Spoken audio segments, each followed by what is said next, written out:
Wanda and George Hobile are suing the father of their granddaughter, Jason Gray, for loans to pay bankruptcy fees and to buy a truck. Order. All rise.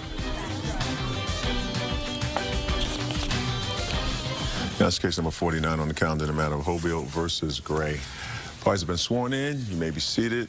Ladies, have a seat. Mr. and Mrs. Hobile, this is your daughter's boyfriend. They have a child together. I assume this is your daughter. Is that correct? Yes. Is your claim that you made 2 loans to Mr. Gray, one for a truck, which you have since repossessed, and one for fees concerning a bankruptcy? Mr. Gray says that the truck was never in his name. Truck was always in your daughter's name. When they fell behind in payments, you asked for the truck back. You took the truck back. It was never actually his truck. And with regard to the bankruptcy fees, he said that there was never an expectation that you were going to be paid back any money that you did, in fact, give him. You wanted them to start fresh, and you made a gift to him of that money. Let's talk about the truck. In whose name was the truck titled? Truck was titled in my daughter's name, Jennifer Marie Hobile. My husband and I were the lien. If it was Mr. Gray's truck, why wasn't it titled in his name? He owed DMV fees, and it was all kinds of problems that he had. He had marital problems, he had bankruptcy problems. The problems that he had, he could not put the truck in his name. Had he filed for bankruptcy before he got the truck? No, he had not, ma'am. Okay, Jason, let's come back to you. Listen to me. You got the truck. At the same time, your girlfriend got a car. Yes. And both of those came from her parents. Yes. Because I read the papers and I put 2 and 2 together. So you drove the truck. Yes, sometimes. Most of the time I did. Don't play with me. I'm not playing with you. Everybody drove that truck. Who's everybody? She did. Her ex-husband did. Everybody drove that truck. He drove it. I wasn't the only one that drove it. What kind of work did you do? I did tree work at the time. And how did you get to work? I either had the company truck or I drove that truck. What company gave you their truck to take home? It was my brother's company. What company gave you a truck to take home? Name of the company? Gray's Tree. And if I called your brother right now, would he say to me that he allowed you, while you were working for him, to take his truck home on a regular basis? Yes. He would? He would. Really? Yeah, really. Okay. We may try him later. Now, you want to tell me about the bankruptcy fees that you claim to have loaned him? When was that? It was May of '08. He had asked for $1,100 for bankruptcy. He needed it immediately because his wife was going to file for all the bank charges that they had, and he had another vehicle that was in there, a Dodge Durango, that had to be repossessed, and he was going to have to pay $8,000 to $9,000 on that if Jason could not get the bankruptcy. Okay, so he needed $1,100 in May of 2008, 2 years ago. Yes. Now, in March of '07, you claimed that you registered the truck. Yes, ma'am. And how much did you take out on the truck? I got a convenience check for $3,000. Okay, and between March of '07 and May of '08, how much did Mr. Gray pay on the truck? $400. So a year and a half after he made literally no payments on the truck, and I assume you were making payments on the truck. Yes, I still am. You gave him more money. Yes, because otherwise he was going to get hit with the fees from his wife, and he was going to have to pay for this Dodge Durango. I heard the story before. Okay. After you gave him the $1,100 in May of 2008, when was the next payment on anything from Mr. Gray? Nothing. Well, then where have you been for the last 2 years? Well, he assured me that in 2009 he was going to get a large sum of money from his taxes and that he would pay me then. Well, I was very lenient with them. I have done everything in my power to love my daughter, even though I felt that she got hooked up with a loser, a drunk, and that's what I felt about him all along. I felt that this was a bad choice that she had made, but she's my daughter, I loved her, and now she had a child by him. And so we felt that we could give him a fresh start, even though we didn't think he was the nicest person on the face of the earth. My husband working in corrections, we thought, well, we'll give him another start. It was a verbal agreement, no need to have anything signed, because I will trust you, and I did. and they faithfully said, he's very manipulative. He paid nothing. He paid nothing. Ms. Hublin, he paid nothing. He paid nothing. Listen. He said nothing. He made no arrangements. Every time I kindly said, could you please come over and let's talk about this? What do we need to talk about? He feels he's entitled to this, that this was given as a gift. I wouldn't give him anything as a gift because I never liked him. He's a loser. And it's just a matter of time before my daughter finds this out. She dogged me. Put your hand down. Put your hand down. How old are you? 32. How many children do you have? I've got 3. And you've had a bankruptcy. Yes. And you couldn't afford a car, right? How much money do you send for your children? Send them. Don't look over there. I send them 140 a week. 140 a week. Do Yes. they take that out of your salary? Yes. I'm all caught up. Caught up means you were far behind. I'm there. I'm paid up. I'll everything. pay for that too. You ain't paid for nothing. No, When I Now, first met just her. listen. Did I let you speak? I understand I where it's at. apologize. No, I understand where it's at. I got it. Now, when you had the truck, When she had the truck. did you take the truck off-road? Yeah, it was a woods truck. I had to take it off wood to listen get to me. some wood. Listen to me.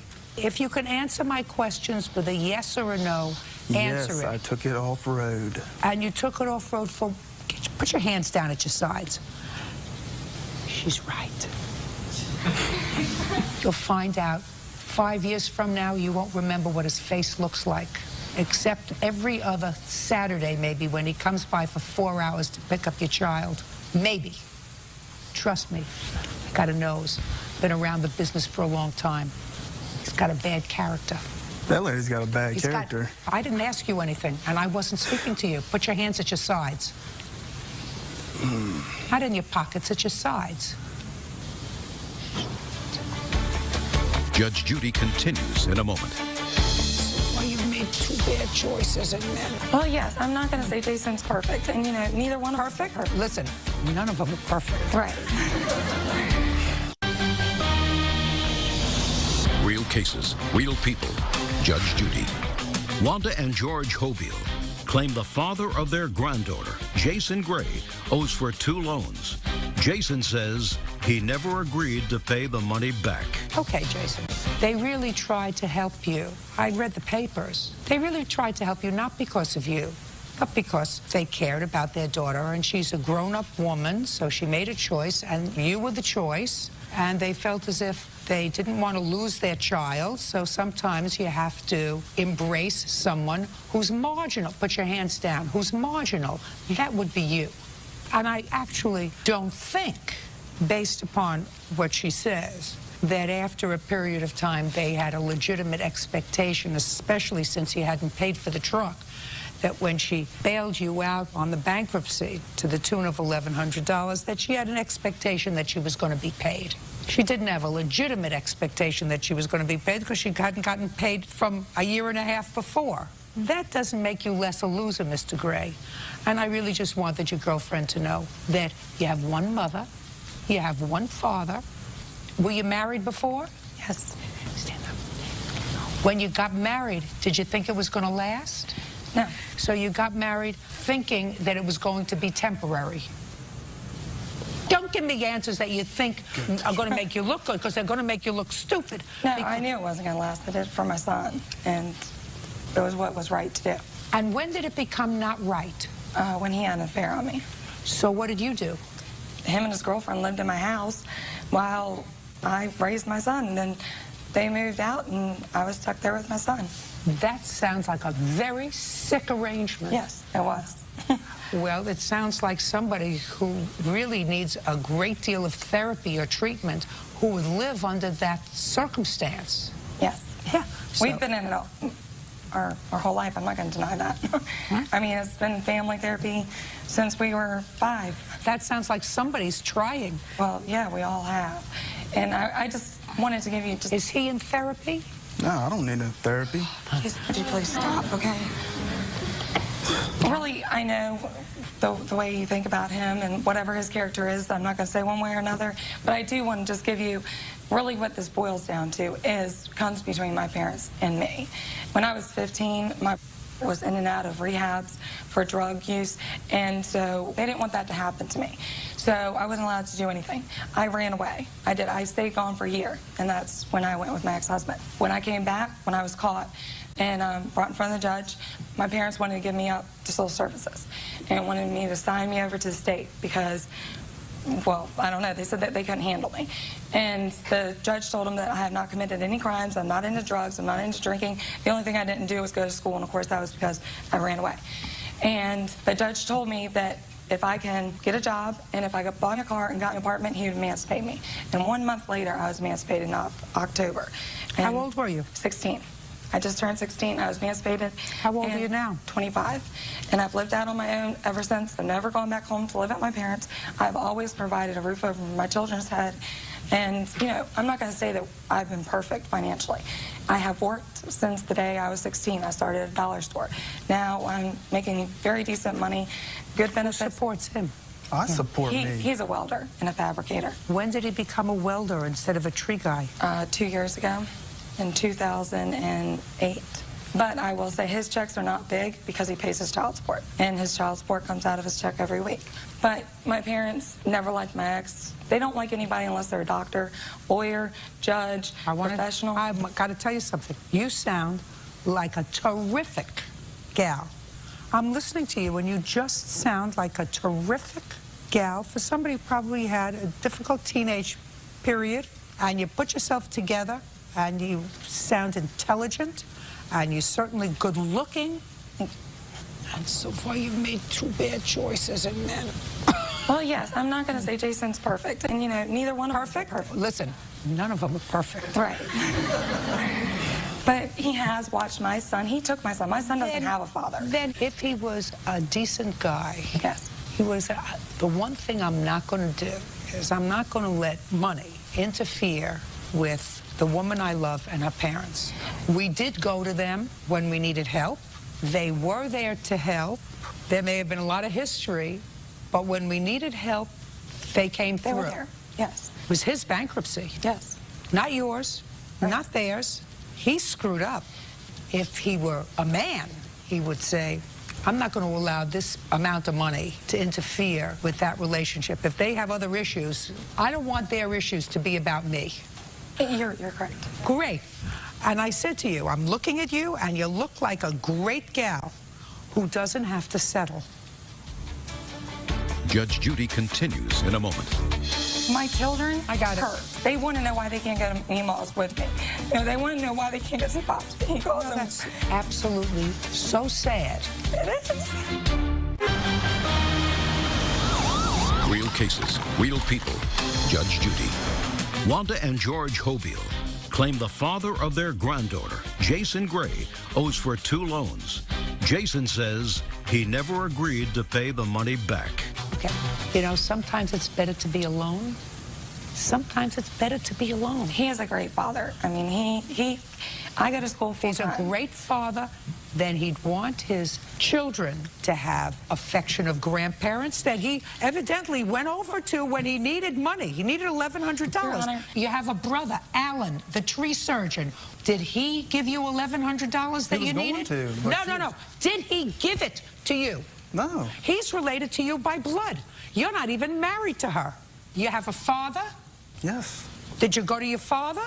No. No. I went to my brother. No, listen to me. Jason, you got where I'm going? Strangers bailed you out. Strangers gave you $1,100. May I just... Yeah, sure, tell me. A lot of this, and I know that, yes, it was all for him, but I was the one who asked for it. I'm the one who went to them. They don't even communicate with Jason. Jason doesn't communicate with them. Just a second. Did Jason take the $1,100 from you? Yes, he did accept it. Yes, he did. Then he should have paid them back. We paid some of it. We paid around $200 to $300. It was so long ago, and they have not been asking for the money until December, when my mother and I had a falling out. What did you have a falling out with your mother about? We had a falling out because my mother likes to control all of her kids' lives, and she does. And I sort of know that. I understand that. well, my mother wants those years that we didn't have when I was younger because my took so much of it. And so my mom wants those years back. And she's got to learn that I have my own family as well now. And my children I barely see because I work so much and I go to school full time. I've got my associate's degree and now I'm working on my bachelor's. So over the past 5 years, that's what I've been doing. And my mom, when I'm in her life, she wants the phone call every day. She wants me to answer her phone every day. On the weekends, she wants me to come by. She's asking for time with me, and that's understandable. She's my mother. But my children are not allowed to come. She does not call my children. She did not call my children on their birthday. She will see my children maybe 3 times a year, and that is not by my choice. My children used to ask about Pops. Pops used to take him up on the mountain, and he's not allowed to do that. So she wants to see you. Well, yes, but, you know, my children hurt. They want to know why they can't go to Meemaw's with me. You know, they want to know why they can't go see Pops. My children does not even call my parents Meemaw and Pops anymore. My son the other day seen my vehicle out at the parking lot for sale. My son told his daughter that that is my mom's car now. He doesn't even call her Meemaw. Well, that's absolutely so sad. It is. It's absolutely so sad because I have a sense that there's lots of misunderstanding between you and your mother. Now your father, he looks as if he just wants everybody to be happy. Out of it. He's my teddy bear, and I love him. But there looks like there's lots of unhappiness. It's communication. It's a lack of communication. Listen to me. The only thing is, if there's a lack of communication between you, eventually it'll work itself out. You see the arms crossed? Yeah. He doesn't care. Actually, he doesn't care that, aside from the fact that... No, I care. I just want to say something. If you cared, and if they said, listen, we feel foolish, we gave you this money, and we would like to have it back, then you would say, listen, I don't want that to interfere, because I actually don't think that they had an expectation of being paid back, so I'm not granting them a judgment. That means that despite the fact that I'm not crazy about you, you won. Judge Judy continues in a moment. Are you in a family dispute? Go to judgejudy.com or call 1-888-800-JUDY. Okay, Jason, you can win or you can lose. And if you want to live with a happy woman and somebody who's been through a lot but sounds to me like a great gal, works hard, supports her children, because you don't support them. You support, no, you don't. You support your other 2 children and maybe yourself. But as she says, his checks aren't very big because they take out his child support. Bills. Yes, but he does provide them with love. I mean, my son... Just a second. Yes. You know, you could die of starvation on love. Yeah. I'm talking about supporting them.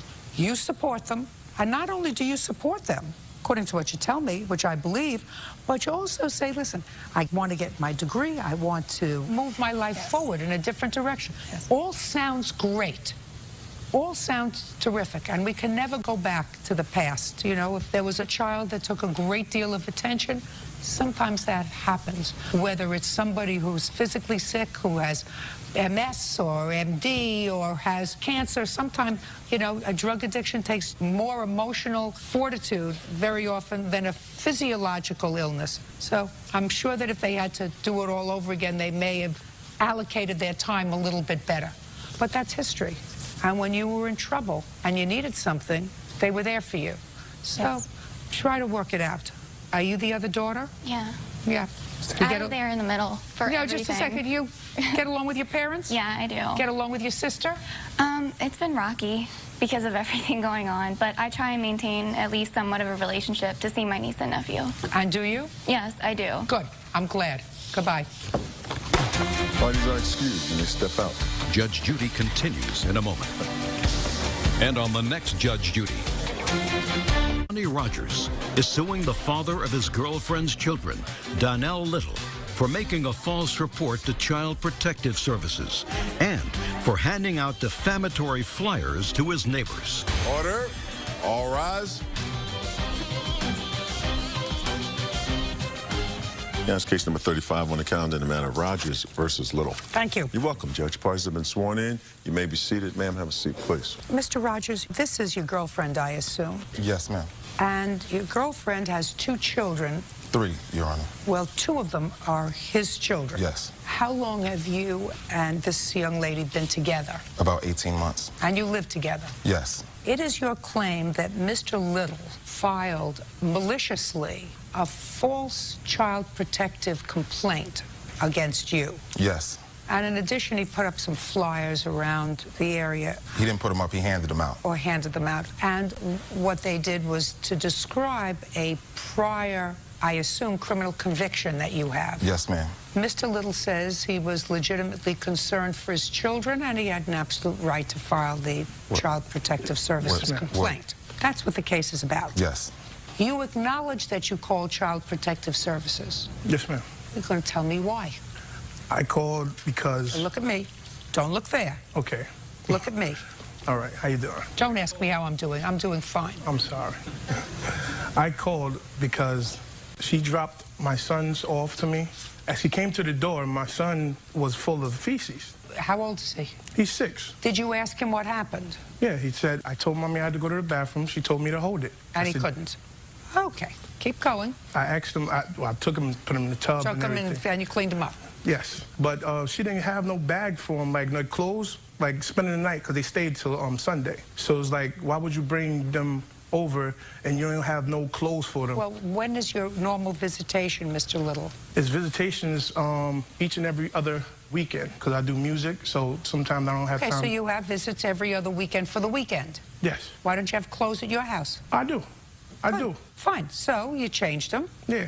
So she didn't have to bring clothes for him to spend the night. You have clothes at your house. So he had an accident. Yeah. Keep going, I'm listening. Okay, so this is not the only time CPS been involved. Okay. I'm asking you, what were the things that happened that caused you to call Child Protective Service beside the accident Besides that the he accident, they come dirty. Their clothes is dirty. Their socks look like they had it on for 2 weeks. Keep going. I bathe them. The dirt in the tub is like they played in mud all day. And then I'm asking her why my kids have to come here dirty. Outside clothes supposed to be dirty. Not your inside. Keep going. You want me to keep going? Keep going. I want you to tell me what caused you to call Child Protective Services. Oh, because of that. He was dirty. They filled of this and dirty and everything. So you called because your children were dirty. Yes. And because he had had an accident in his pants because his mother wouldn't pull over or take him to a bathroom. Yes. Why didn't you go and file for custody of your children? I'm going to joint custody. No, not I'm going to. No. I'm, as we speak now, process. Because I haven't seen my son. When did you call Child Protective Services? December. When did you file for custody? In January. And what's the status of that case? They didn't call us yet to come to court or whatever yet. And you went in and filed what kind of a petition? I filled out first the violation because I haven't seen my son in a month. Just a second. You saw your sons December of 2009. Okay.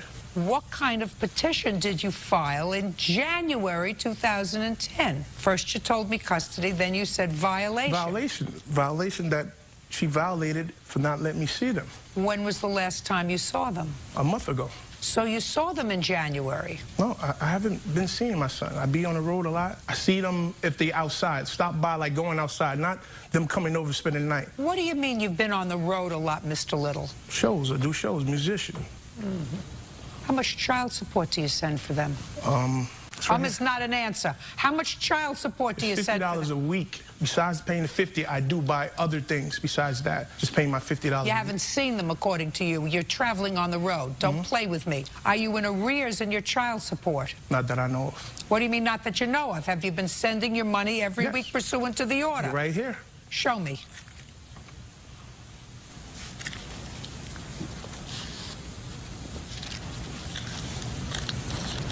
Take this back. I'm not interested in this. I'm not interested in this. This is what fathers do for their children. I assume that those are receipts for clothes and things that you bought. Yes, ma'am. I'm not interested in that. Okay. Stand up. Over there. Your last name is? Tunley. Miss Tunley, you get $50 a week from him? No. I've been getting the money since the court ordered it from the Child Collection Service. Since when? Since October 13th of last year. Of last year, since October of 09, it's been coming directly to? Child support. And you send it to child support? Yes, ma'am. All right, well, they look like there may be a couple missing. I doubled up, if you look at it, it says 100. But for the most part, he's current in his child support, which is $50 a week. Is that right? He has arrears. For the most part, he's current. Okay. Do you work? No, not no more. How do you support your children? I was on unemployment. It just stopped, so I'm still looking for work as of now. Now, prior to the money going to child support enforcement, were you ever taken to court for arrears in child support? No, ma'am. Is that correct? Yes, ma'am. Now, Mr. Rogers, you indicate to me that you can prove to my satisfaction that he called Child Protective Services maliciously. Your Honor, I got a tape record, and he knows when he calls the house that everybody's recorded because this is where I do my business. Is what you're telling me that you recorded his voice? Yes, I recorded him in the conversation about why he called CPS. I'd like to hear it. Want to give it to me, Bert? I say something to that? No. Okay. I have to hear it. All right, all right. Judge Judy continues in a moment. What is this? This is the that he's a sex offender, registered sex registry. offender, that he touched little boys and girls. This is an incident that happened when I was 19 years old. It was one case with 2 people, and it was 3 older adults. Real cases, real people. Judge Judy. Jelani Rogers claims the father of his girlfriend's children, Donnell Little, made false accusations to CPS and passed out defamatory flyers to his neighbors. Go ahead. He sacrificed his time, his life. So don't tell me about what I'm sacrificing, and you don't know what my plans are. You made me a part of it when you called CPS. You became a part of it because Tanika wanted to speak her mouth and say what the she said. Same way she sat there and say, oh, you told me to call CPS? Fine, I call CPS. That's the same he just did. So you want to call tit for tat. Tit for tat. Got it. But that's like calling the police and you're a gangster rapper. That don't matter. Is that it? Yes, ma'am. What did she do to you, Mr. Little? First of all, What did she do to you, Mr. Little? they called my mother. My mother called me in because he claimed to my mother that, oh, I don't want to have no problem with your son. My mother called me. I told my mother I didn't want to speak to him. My family said, you know, just speak to him because he's saying he don't want no problems. So if you notice that it just jumped into an argument, that's because he was already saying stuff to me. And I'm telling him, as a man, you're sitting there telling me about calling CPS. And I'm telling him, well, as a man, you would call CPS too if your kid came the way my kid came to me. That's not what you said there. What you said there was it's tit for tat.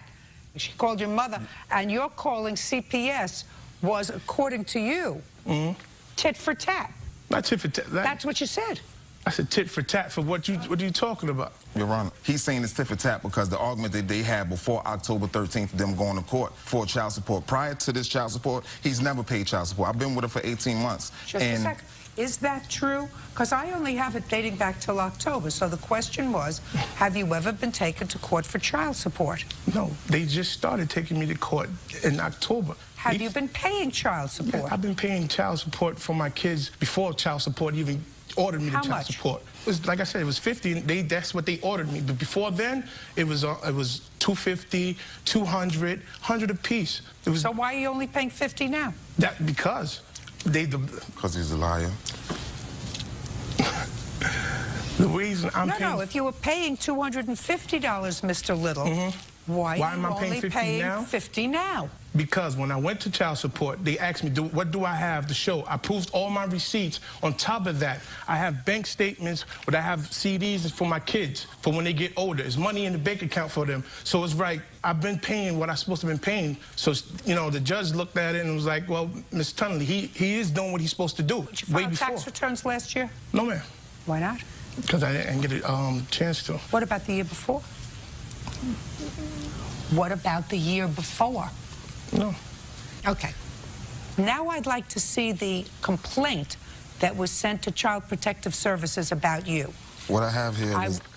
I have to see what he said about you. Okay, this is the only letter that they sent us. They don't never give us the full complaint, but this is the letter. I have to see. Listen, Mr. Rogers, that's part of the complaint. I can't help you. If he said to the Child Protective Services, listen, my girlfriend doesn't keep the children clean, and she caused my son to have an accident in his pants, well, that would be true. If he said something about you, here it is right here. then I'd like to see it. And here's the unfounded letter to that, too. And I have the paper from they sent me. I'd like to see it.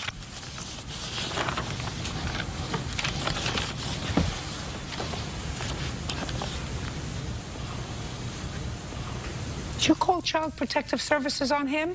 I never called Child Protective Service on him. Well, is what you're telling me somebody called Child Protective Services about you? Yes. Well, who do you know did that? Them. How do you know that? She says she didn't. Did you? I didn't. I don't know what this is about, sir. All I know is he was made the subject of a report that you acknowledge that you called in.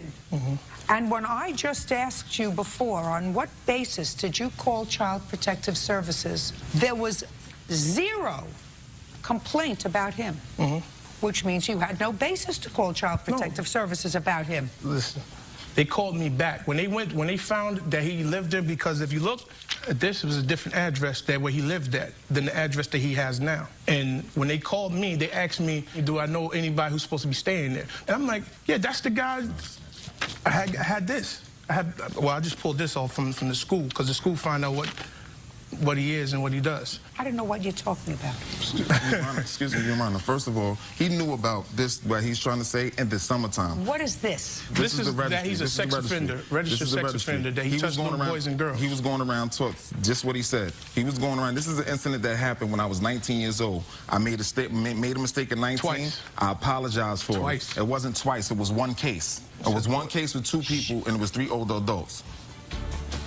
Judge Judy continues in a moment. I think you're all scamming the system one way or another. And I think there's a certain psychology that I'm seeing that's going on and that's making me very uncomfortable. Real cases, real people. Judge Judy. Jelani Rogers says the father of his girlfriend's children, Donnell Little, owes for making false accusations to CPS and for defaming his character. How old are you now? I'm 30, about to be 31 next month. Is this the last time you were arrested? No, it wasn't. I got arrested on an unrelated fighting charge 3 years after that. Other than that, I haven't been in trouble in like 6 to 7 years, right? I'm no longer on parole. I don't have any restrictions, anything. Because if I had any restrictions, I wouldn't be able to live right across the street from the kid's school. But if you look on it, the address is not the same. Your Honor, I have proof that I now have joint custody of my kids. If I was a pedophile like you said I was. My concern, Mr. Little. My concern is about my boys. No. If you were concerned about your boys, sir, you wouldn't be on the road. If you were concerned... But that's the way I make a living. The federal government doesn't know about that, sir.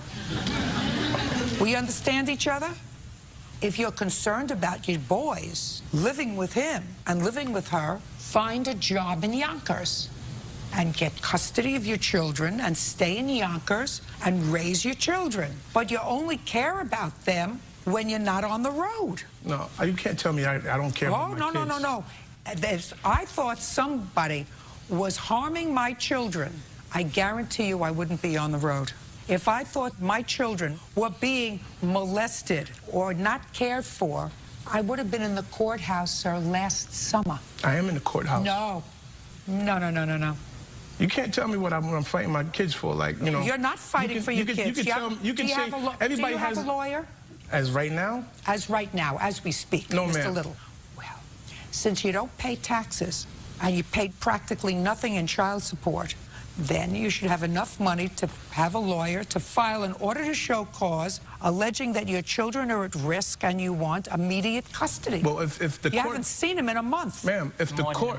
It's the violation for her. I haven't seen my son because of her. That's what I said to you, If I'm walking up the hill You're not following me, Mr. Little. But if I know you're used to being in control. No, it's not me being in control, but you're telling me, you're like, oh, because they told you to pay less. It's not my fault. I was paying more before I was paying less. She chose to take me to court because they feel that I was making so much millions of dollars or whatever, you know what I mean? So they wanted to take me to child support then, because before I wasn't going to child support. She was getting everything for my sons as I gave it. After he with got no problem. They figured they seen a video, they seen a CD that came out. Oh, he got millions. Now let's take him to child support and try to get more money. It didn't happen that way because the bank statements and everything for my kids spoke for itself. So if the judge sit there and like, well, he's doing his thing, just telling me, and they asked her that she wanted Mr. Little, listen to me very carefully. Yes. I'm 10 times ahead of you, sir. Okay. If you've got bank statements with you as custodians or in joint accounts for your children, whose social security number did you use to open the accounts? Mine. No, because then the federal government would take it if they knew that you were earning money.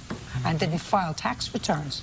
That's what people do when they live in this country. If they make a video and they're making money, they file tax returns. The labor I'm signed to or whatever, they did that. They did their paperwork with that, with the filing and everything. Everybody files taxes that earns money on April 15th of every year, Mr. Little. And my fault with you lies in the fact that I listened to the tape and you said that's what happens. It's tit for tat. You heard a part when we was arguing back and forth. I heard what you said. Okay, you didn't hear the whole tape. He wouldn't play the whole tape. Why? You know what I mean? They called my mother's house to speak to me. Actually, I didn't want to speak to them. I didn't want to speak to them. What does that have to do with Child Protective Services? Because he's talking to me. We talking to the man. He's like Child Protective. I like, dog, I call Child Protective because of this. Because of what? Because, one, I don't want you around my kids. Yeah, but you knew, sir. You knew about these convictions during the summer. No, 2009. No. Conviction in the summer. Well, when did you find out about it? December. The same time with the CPS. Your Honor. In December. Your Honor. Yes. The day of his kid's birthday was just August 9th. He came up there and confronted me about why did I say that I wasn't taking care of my kids. I asked him why was he going around passing out flyers. He knew that, matter of fact, it was the last week in July. He knew that from July on to the birthday party, 3 weeks, all this drama was happening because he was passing out flyers. It stated in your Facebook that when you came on it. When were you notified, sir, that someone had made a complaint about you to Child Protective Services? In December. And who did you think did it? I know who did it. Think, okay. Who did you think did it? Miss Tully and Mr. Rogers. How many other children do you have? I have a daughter. With whom? With my baby mother. With my other baby mother. Have you ever been in court with the mother of your daughter? No, ma'am. Do you support her? Yes, ma'am. How much? A lot. He lives here. Sit down. Judge Judy continues in a moment. Want justice? Go to judgejudy.com or call 1-888-800-JUDY. How much? Whatever my baby moms tell me that she needs this for my daughter, she needs pictures, she needs this or that, whatever. I think that you called Child Protective Services on him out of spite. No, ma'am. But I also think that you probably all deserve each other.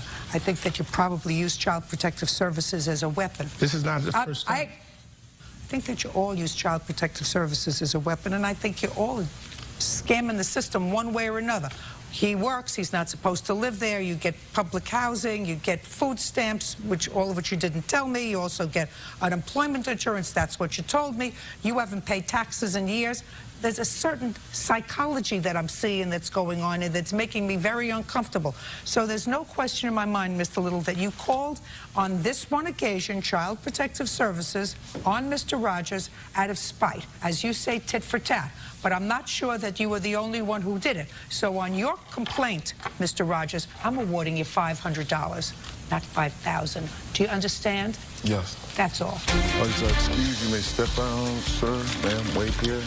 Judge Judy continues in a moment. And on the next Judge Judy, Jason Sparks is suing his ex-roommate, Renee Esky, for assaulting him with a beer bottle and then having him falsely arrested. Order. All rise. Now, it's case number 18 on the calendar in the matter of Sparks versus Esky. Thank you. You're welcome, Judge. Parties have been sworn in. You may be seated. Gentlemen, have a seat, please. Miss Esky, what do you do for a living? I'm a waitress. Who do you work for? The Greek Corner on Orange Avenue in Orlando, Florida. How long have you worked there? I've been there now for 4 months. Prior to that, where were you working? I was working at a club in Orlando. What kind of club? A nightclub. Doing what? Serving. How long were you there? I was there on and off for about 8 months. What does that mean, on and off? I didn't always work there full-time. I had taken a couple breaks. How do you get to work? Now I take the bus because I don't have a vehicle anymore. How did you get to work then when you were working at the club? I used to have a Toyota Avalon. So you had a car? Did you have car payments? Yes. Did you have insurance? Yes. You had rent? Yes. And you were still able to work part-time? Yes. On and off? You have any other source of income? No. Mr. Sparks, you answered an ad on Craigslist and rented a room from the defendant, claims she assaulted you, and in addition, she had you falsely arrested. This happened almost a year ago. You want to be compensated. Yes, ma'am. Where have you been the last year? Well, I was arrested and I had a charge against me, and I was waiting till that fizzle out before I made any commitments to filing a lawsuit. You had a charge against you emanating from Miss Eskey's complaint? Yes, ma'am. And when was that resolved? It was resolved December the 8th, 2009. Can I see the complaint that she filed against you, just so that I have the information, and then you can start from the beginning? Yes, ma'am. While you're looking for it, you want to tell me when you answered this ad on Craigslist? I actually answered the Craigslist ad in the 1st of September. Where were you working in Orlando at the time? I work as a subcontractor painter. I've been working for the same company for going on 9 years. Okay. I'll just take, if you have a copy of the police report. I do have a copy of a police report. That was the night in question that I was attacked. The police came to the hospital when I was admitted. Let's go back for a second. Okay. All right, so you took the room eventually, and when did you move in? September the 16th, I believe it was, Your Honor. Okay.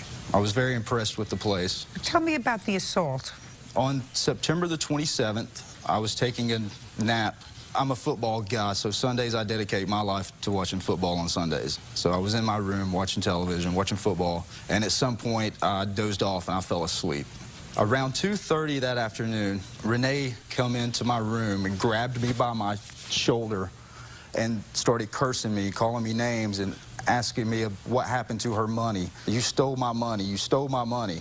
She then proceeded to go to my closet, pull out a bunch of clothes, start ransacking my room, picked up a belt, which I had a buckle on it, and she started beating me with the buckle, beating me hard with the buckle. Her witness was there. I'm not really sure what role he was playing in it. It was happening so fast. I got around him, and I went outside. Renee and her witness came outside a couple of minutes later. I saw them drive off the property, and I went to a friend's house. 4, 5, 6 hours later, I came back to the apartment.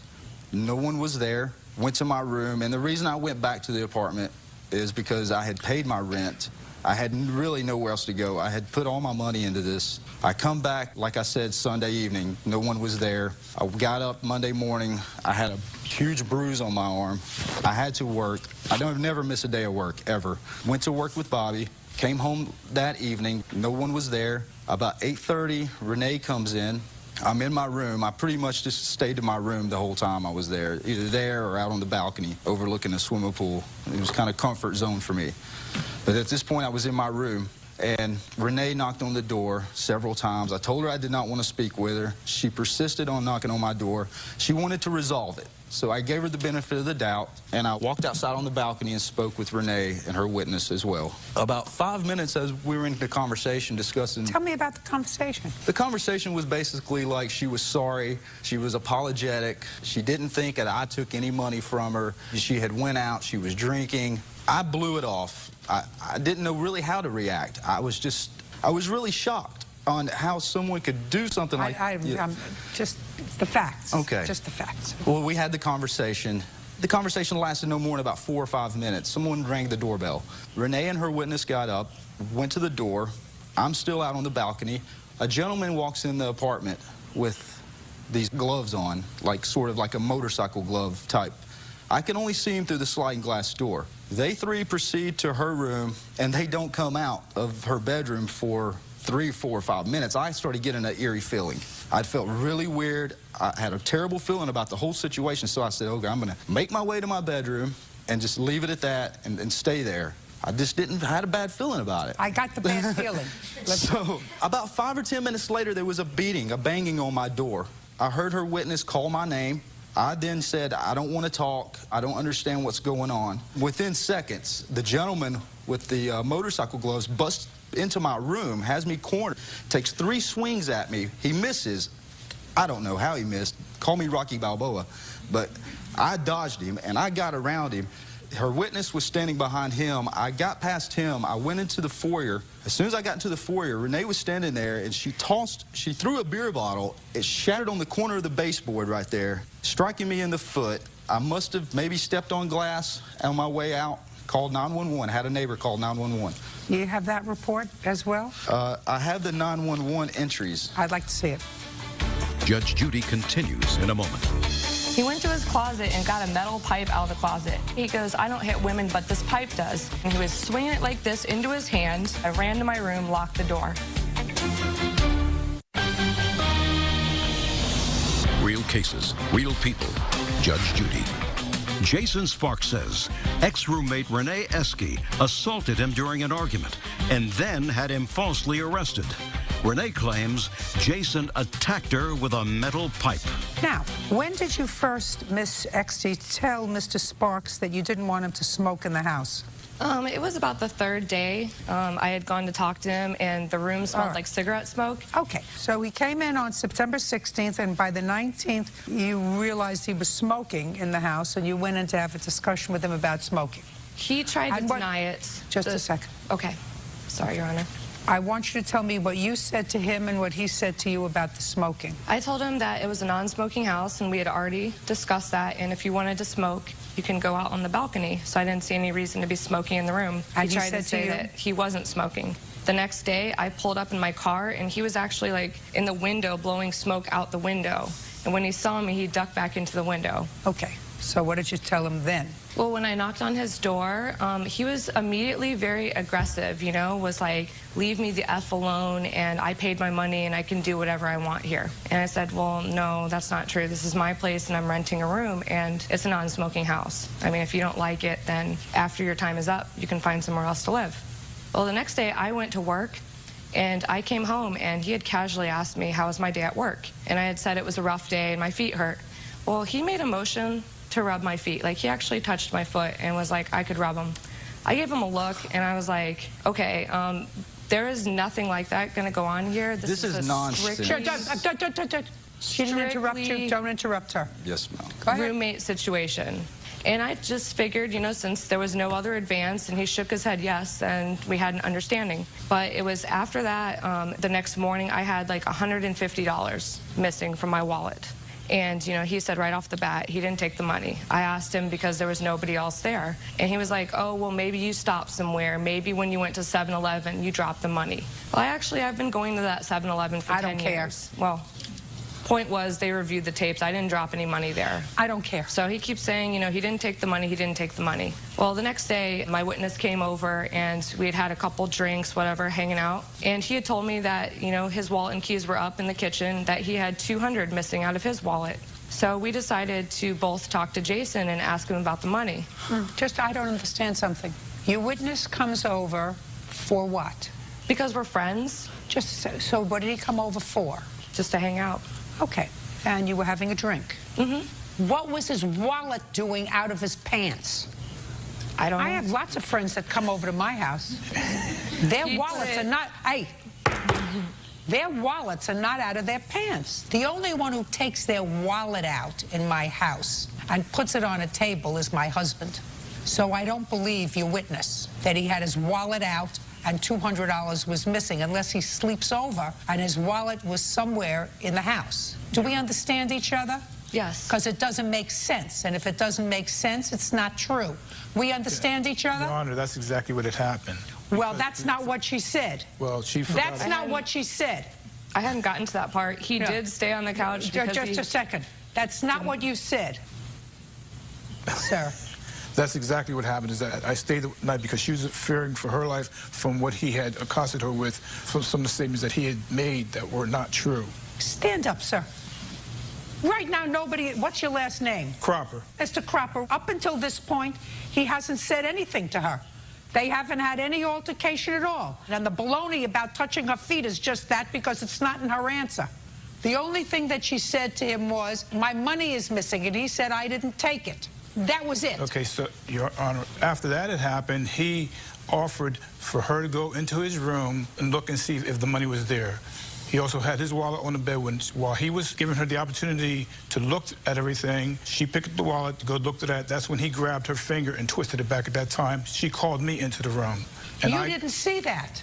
Yes, you did. Yes, Just a minute. You just said she called you back into the room. How could you have seen what he did to her finger if you were outside the room? She called me into the room. You just said... Because I was standing at the doorway. You just said to me, sir, it's never going to get better, Mr. Cropper. Okay. Do you understand? I understand. Are you looking at me and telling me you saw him twist her finger? Is that what you're telling me? Be very careful what you're telling me, Mr. Cropper. Are you telling me you saw him twist her finger? Yes, I did. Because she was sitting on the bed looking through the wallet. When he grabbed her finger and twisted it, her thumb, I'm sorry, and twisted it back, that's when she called out, Freddie, got my finger and started crying out. I went in the room and grabbed him by his shoulders. That's where his bruise came from. Where were you? I was right at the doorway of his room. I wasn't inside his room. What were you doing at the doorway of his room, Mr. Cropper? When we confronted him about the money, Jason said, feel free to search anything in the room. And I didn't enter into the room. I looked through everything. He only had a problem when I got to the wallet, because he's standing there in the doorway, too, watching. Who's standing in the doorway? They were both standing there watching me search. I didn't find anything when I got to the wallet. Ma'am, I was actually asleep taking a nap. No, he wasn't. And she busted into my room and picked me up by my shoulder, and he was right behind her. She went to my closet, started ransacking my room. She took my stereo, picked it up, slammed it, took my alarm clock, smashed it across my television, and it is very true. My witness seen the damages that happened to my room. I took him my alarm clock that she dismangled across my television. Well, the television set is one thing, an alarm clock is something else. I understand. Sir. We don't have anything in here. Damaged several of his music CDs and sunglasses. Yes. Well, all of a sudden that got a little worse just now. Judge Judy continues in a moment. I actually spoke to law enforcement to see how I could get him out, and they told me I would have to have him legally evicted. Ma'am. Listen, don't interrupt her again, because now we're getting to the good part. Real cases, real people. Judge Judy. Jason Sparks is accusing his former roommate, Renee Esky, of attacking him with a beer bottle and then having him falsely arrested. Okay. When, Mr. Cropper, for the first time, did the defendant tell you she wanted the plaintiff out of her house because of his smoking? From my recollection, it was after, it was never because of the smoking that I can remember. That was one of the reasons. The main reason was the pipe. That's not what I asked you, Mr. Cropper. You know what? My main problem wasn't the fact of just the smoking itself. Like I said, there was a problem actually before I told you. When I knocked on the door and I confronted him the second time about the smoking, that's when he had told you, oh, I can do whatever the F I want. Right. It was the attitude about it that I had the problem with. Listen, I don't disagree with you. It's your house, and if you made an agreement with him that there was no smoking inside the house, you can enforce that rule and tell him if you're going to smoke, this is not going to work. Right. Do you understand? I agree with that. I don't agree with you trying to get him out of your house because of that and utilizing some other reason to get him out of the house. And you got a lot of money in your wallet for somebody who's not working and who has no visible source of income except a part-time waitressing job, which is what you told me you had. That's a lot of cash that you had in your house. That was all the money I made that night, and it was gone. And then when I had a friend, and he did stay over on the couch, and he's saying when his wallet and keys were out there on the counter, the next day he said his money in his wallet was missing. That's why we both confronted him. Why would Mr. Cropper, after you told him that your money was missing, leave his wallet out on the counter? He's coming over to sleep over because you've told him that the person who lives in your house is a thief and stole money out of your wallet. Why would he leave his money out on the counter in his wallet? That doesn't make sense to me. Okay, let me see your hospital report, please, of the second incident that involved the glass. Okay. You want to tell me, Miss Exie, what happened with the glass bottle? The second incident with the bottle, he's over again, and there's a third person over. Who's the third person? The third person is named David, and David is a friend of Fred's. Right. Jason... Anybody drinking? Yes. Go ahead. Jason had opened up the sliding door, you know, this is after our incident, and he had an attitude, and he actually said that he cooked some food and used the B word. He's like, I cooked some food. B word. And when he said that, like, Fred and David actually had a problem with that, and like David is like in the dark about the whole situation, and he's like, what's up with your roommate, you know? And I started telling him what was going on. Well, David was like, you know, I think we should go have a talk with him. I was actually in my bathroom and I heard a commotion, and those two said that they had knocked on his door, and I guess there were some words exchanged, some of them being the N-word, and David ended up taking a swing at Jason and missed. And he had told me that Jason was holding his beer bottle in his hand, and like when he took the swing, Jason ducked and ran past him out the house. And when he ran out, he told me that he had no shoes on and his beer bottle was still in his hand. Ma'am, I was not drinking that night. He was drinking every night. I don't drink during the week. Yeah, so were you. I drink... Just up. So were you. So was he. And so was your other friend. I have a feeling this was a house that I would not want to live in. Judge Judy continues in a moment. Are you the victim of an assault? Go to judgejudy.com or call 1-888-800-JUDY. Now, I want you to tell me what you had him arrested for, Miss Exie. Okay, the later incident, it was about 8:30 in the morning, and Jason had actually been gone for about 3 days, and he still insisted upon coming back. And I actually spoke to law enforcement to see how I could get him out, and they told me I would have to have him legally evicted. Ma'am. Listen. Okay. Don't interrupt her again, because now we're getting to the good part. Yes, ma'am. Okay, so he came back after 3 days. He came back, and like I had actually talked to my... Okay. He came back after 3 days, and he had fully paid for the month. Yes. Okay. And like, you called the police and said, I don't want him here. And the police said, hey, 10 steps ahead of you. And the police says to you, you're going to have to formally evict him. He has the right to be here. Yes. Next. So they had told me it could be a long process. Of course it can be a long process. When yes, I told him about it, he said, you know, I know my rights. And he said, go ahead, try to make me. And like what I didn't understand was after all this stuff, if he feels so threatened, all this is going on, why did he keep coming back? I asked you why you had him arrested. At 8:30 in the morning, he comes in the apartment, and he's like, things are going to happen my way from now on. He's like, if I see any of your, and he said, N-word friends, he's like, this is what I'm going to do. He went to his closet and got a metal pipe out of the closet. And he was like, if you don't start doing things my way, he goes, I don't hit women, but this pipe does. And he was taking the pipe, and he was swinging it like this into his hand. As soon as he did that, because he was right up in my face, I was like, this is crazy. I took out my cell phone. I told him I was calling the police. I ran to my room, locked the door. I want to see your complaint. May I say something, Your Honor? No, not yet.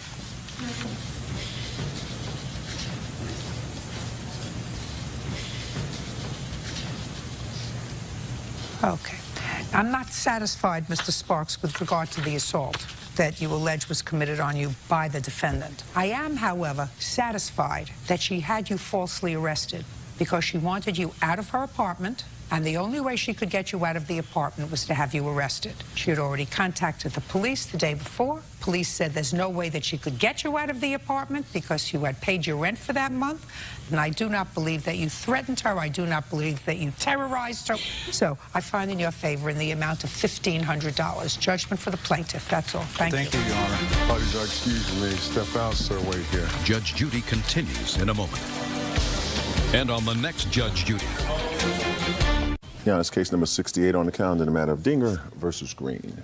Thank you. You're welcome, Judge. Parties have been sworn in. You may be seated. Gentlemen, have a seat. Ms. Dinger, this is your husband's ex-wife. They have 4 children. Yes. So I have some preliminary questions. Ms. Green, when were you divorced? It was July of 2004. And where were you divorced? In what state? Idaho. And you are currently remarried? Correct. When did you remarry? December of 2008. Is this your husband? Yes, it is. And where was he from? He's from Riverton, Utah. When you were divorced in July of 2004, what kind of visitation or custody arrangement was made by the court? Basically, he took the kids on his days off from work, which worked out to 1 week it was a Friday through until Tuesday night, and then the next week it was just a Wednesday, Thursday. And that situation extended until what month and year? Until we did a modification in 2007. To what? To more of a standard every other weekend arrangement. And who initiated that proceeding? I did. And what was the reason for initiating alternate weekends? I found that the children being with him for 5 days in a row, their schoolwork was not performing. It was difficult for them to be gone from me for that long. Did you have a trial? No, it was agreed to between our attorneys. You wouldn't happen to have copies of your proceeding? I do not. I do, Your Honor. I'd like to see it. There is a copy of what was filed and also what was agreed to and stipulated. I would like to see it. Would you stand up, Mr. Green? Mr. Green, in what month and year did you meet your wife? July of 2008. Where did you meet her? I met her over in Boise on a 4th of July event. And what kind of work do you do in Utah? I work for Kennecott, Utah Copper. I'm a maintenance planner. Do you recall when your wife moved to modify the agreement so that she could relocate to Utah? I believe that was in December of 2008. And what's the status of that case? It's settled, yeah. And what's the settlement? That we were allowed to move my wife and the kids to Utah. How often does Mr. Dinger see his children now? We alternate Christmas and Thanksgiving. Yes. He has 2 weeks in June, roughly, and 2 weeks in August, according to their school schedules. And we do also alternate spring break. So other than holidays, he doesn't see the children regularly as he had done between July of 2004 and December of 2008. That's That would correct. be a fair statement. Yes. Okay. Now, you filed this petition and made certain allegations against both Miss Dinger and your former husband. And at the end of this case, you agreed to alternate weekend visitation. Yes. Now, when were you married to Mr. Dinger? November 30th, 2004. Now we have some background. And the two of you have 2 children together, and you have 4 children of your own? Yes, I do. It is your claim that Miss Green filed false charges against you. Absolutely. In an attempt to get a leg up. You don't say that. That's what I say. In an attempt to get a leg up in her lawsuit against her former husband to allow her to move from Idaho to Utah to be with her husband. Yes. The critical question for me is, when did she file the complaint against you? She filed the complaint on the 13th of November in 2008, following an incident between me and my husband. We had agreed to separate due to some issues that we were having. She claims that there was an act of domestic violence. There was not. Did you call the police? No. Have you ever called the police to report a case of domestic violence against your husband? Yes, I did. When? February 3rd, 2007. And what was the result of that case? It was dismissed. At your request? Yes. You had to think about that? Well, we met with the prosecuting attorney and we discussed it and she agreed to dismiss it. Because that's what you wanted? Absolutely. Got it. I'd like to see the complaint she filed in November of 2008, and that's the one you're complaining about, is that right? Yes. And you were married December of 08? Yes. All comes clear. Did your wife ever discuss with you moving to Idaho? No, we never discussed moving to Idaho just because of my work. I work in the mining industry. And so if you were going to marry, the expectation was that she was going to move from Idaho to Utah. Yes. But you couldn't because she would have to leave her children behind. Right. We knew we'd have to. Right? Yes. Unless you got a court to agree to relocation. Right. You got where I'm going, Mr. Green? Mm-hmm. Good. Now you can sit. I'd like to see what she filed against you. Sorry. I've got the complaint as well that I filed with the court. I'd like to see it. You would agree with me that your timing was serendipitous, madam. You know what that means? That means that it was a month before your marriage to someone who lived out of state that you decided to file a protective order against either your husband or his wife. That's actually incorrect. I had actually filed protection orders before. There is a history of abuse in this situation. When was the first time that you filed a protective order against Mrs. Dinger? The first time was June 1st of 07. It was not awarded against me. Well, just a second. Is that when you filed your first protective order against Mrs. Dinger? Well, it's listed on here against the both of them. I'd like to see it. And that was in June? June of 07. The abuse didn't start when I got married. The abuse has been ongoing over the past several years. You'll notice she filed application. Well, this says the respondent is Donald Dinger. Your allegations with regard to any abuse were with regard to him, and the action was solely against him. And after you filed that, you agreed to have your children visit with their father every other weekend. Correct. And according to your statement to me earlier, you said you did that because the children didn't want to be away from you for 5 days straight. It interrupted their schooling. That's what you told me. Correct. Okay, now you can return this. Can I say something on that particular issue? No. Okay. Judge Judy continues in a moment. I've also got a police report from November 14th of 2008 when Tammy duct taped my daughter's head. I did. I placed a piece of duct tape over her mouth. Why? Tammy Dinger says her husband's ex-wife, Tiana Green, falsely accused her of abusing her child. Tiana claims Tammy duct taped her daughter's mouth. She is countersuing for legal fees and punitive damages. Okay, Ms. Dinger, was there a call from Child Protective Services by a school counselor? Yes. Did you speak to the school counselor or the child protective worker? I spoke to police and the child protective worker. And what happened as a result of that? The case was dismissed. I've got a copy of the report that was made I'd like to see it. Health and Welfare.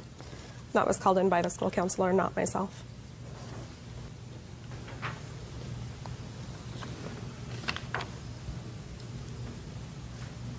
Oh, well, my dear Miss Dinger, this says that the school official saw fingernail marks on the child's face. That's what it says. Yes, I've seen it. It was called in by the school. It wasn't called, it was observed by someone at the school. It's not the first time the child has made similar allegations. At one point in our home, she was sucking on her arm to give herself a hickey, which would turn out to look like a bruise, and informed her younger sister at the time, I'm going to tell the school counselor tomorrow that Tamby did this to me.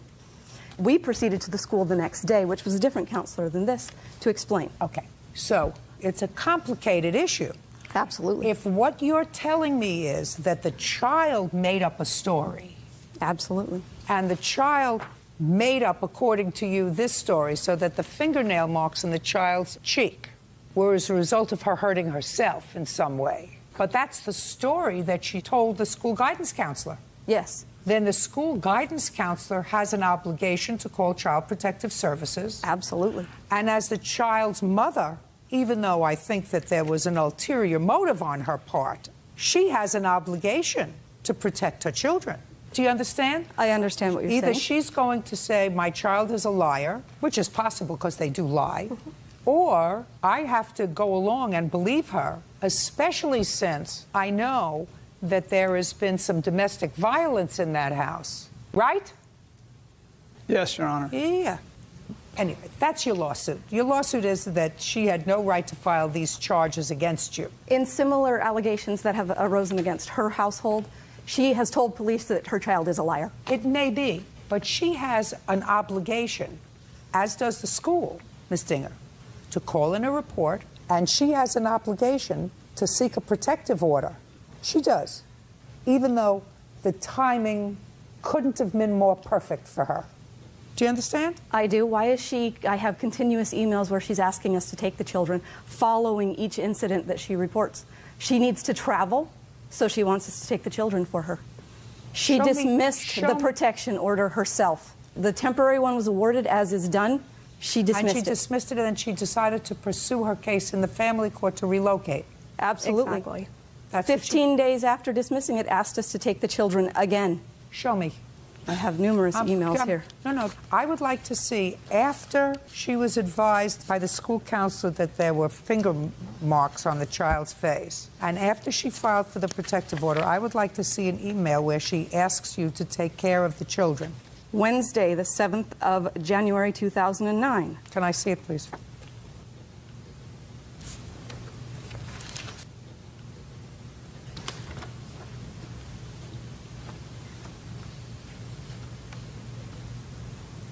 Would you tell me what these emails are about? We have gone solely to email communications, so I would have to see them to see. Would you show this to Ms. Green? Email communication that was supposed to be between their father and I. Which are often addressed to me. I just want you to explain that to me. She was in a meeting. Looks like we were just, I mean, the fact is that the visitation had to occur. I couldn't get around that at that point. So it looks like here, I would like to keep this weekend the same. I'm flying to Salt Lake City. Once we had agreed that he would allow me to move with the children to Salt Lake, he quit taking them on his weekends. And so that's what this was. Can I have that back, please? And then I've also got a police report from November 14th of 2008 when Tamby duct taped my daughter's head. It's not November 4th, 2008. She's incorrect. I'm sorry, January 7th of 2008. And she's also stating it incorrectly. Well, tell me what you did. First of all, it was... No, just tell me what you did. I did. I placed a piece of duct tape over her mouth, about a 3-inch. Why? 3.5 hours of violence. She woke up in the morning screaming and yelling, violently acting out towards her 3 younger siblings. How old is she? At the time, in 2008, she would have been 10. She has a history of issues. I called her father when she was out of control prior to the duct tape. And where was he? He was at work. Well, duct taping her mouth closed is inappropriate, Ms. Dinger. Absolutely. It just didn't happen quite that way. I don't care how it happened. I called him. He called her. Her response to him was, Donald, when the children are on your time, they are on your responsibility. You call the doctor and get the medicine yourself. She was 1.3 miles from my home, had the medication, and chose not to aid me. What does that have to do with duct taping the child's mouth closed? After 3.5 hours, the child, she keeps coming out of her room. I'm putting in her room to try and separate her. She has There are hit lots me. of things. Listen to me. There are lots of ways, Ms. Dinger, to handle that kind of situation. It wasn't madam. handling it. Listen. It was I lost control. No. Well, before you lose control, you take her, put her in the car, and take her home. I had 7 other children. That's not the 10-year-old's problem. That's your problem. If you folks have too many children, that's your problem. And if you can only take care of one child, only have one. And if you can't take care of one hysterical child, then you shouldn't have 6. What I'm telling you is your response in duct taping her mouth is inappropriate. And if you did it, she has a right to complain about it. And if the child complains to a school counselor that you put your hand over her mouth and your fingernails went into her face, which the counselor saw, I'm not saying how she got them, but that's what the child says, then her mother has a right to file a petition to keep you away from her children. At the same time, she can file in the family court to modify the order of custody or visitation. All I'm saying to you is, you gave her the ammunition. She chose to use it at an opportune time for her. But that doesn't mean you have a lawsuit. Because if you did, in fact, do what you just acknowledged to me that you did, she had an absolute right to file a petition to keep you away from her kids. The only reason she had the ability to even have that is because I corroborated it. I stood up. Doesn't make any difference, Miss Dinger. You don't have a lawsuit if the allegation is true, even though serendipity was sleeping in her corner because it came at a perfect time when she wanted to relocate her children away from their father because she was getting married. All happened at a very good time for her. That doesn't mean you have a lawsuit. Now, you have a counterclaim that I'm prepared to hear for about 5 minutes. Okay. I also have a recording just showing the volatility that she can. I don't need it. I heard it. I ruled on her case. Okay. Now I'm ready to hear what you think you have a lawsuit about. Well, I've got attorney's fees that specifically detail out my attorney's work on this protection order case. Well, my friend, you shouldn't have dismissed it. If you dismissed it, there had to be a reason. I followed my attorney's advice. Then go ask the attorney for your money. Did you file your attorney's advice when you filed it against her? Actually, I did that on my own. Did you file? Hey, don't play with me. Did you follow your attorney's advice when you filed it against her? Yes. Of course. Then you dismissed it on his advice. Yes. Then you refiled a petition to amend the order of custody to allow you to relocate, following his advice. Pay for your own lawyer. Okay. I've also got proof to the abuse that's happening up to Easter this year. Listen to me. No abuse. Don't bring it to me. Bring it to family court. I intend to. That's not my issue. Okay. That's family court's issue. Were it not that Miss Dinger gave you the ammunition to file against her, I would have granted her application.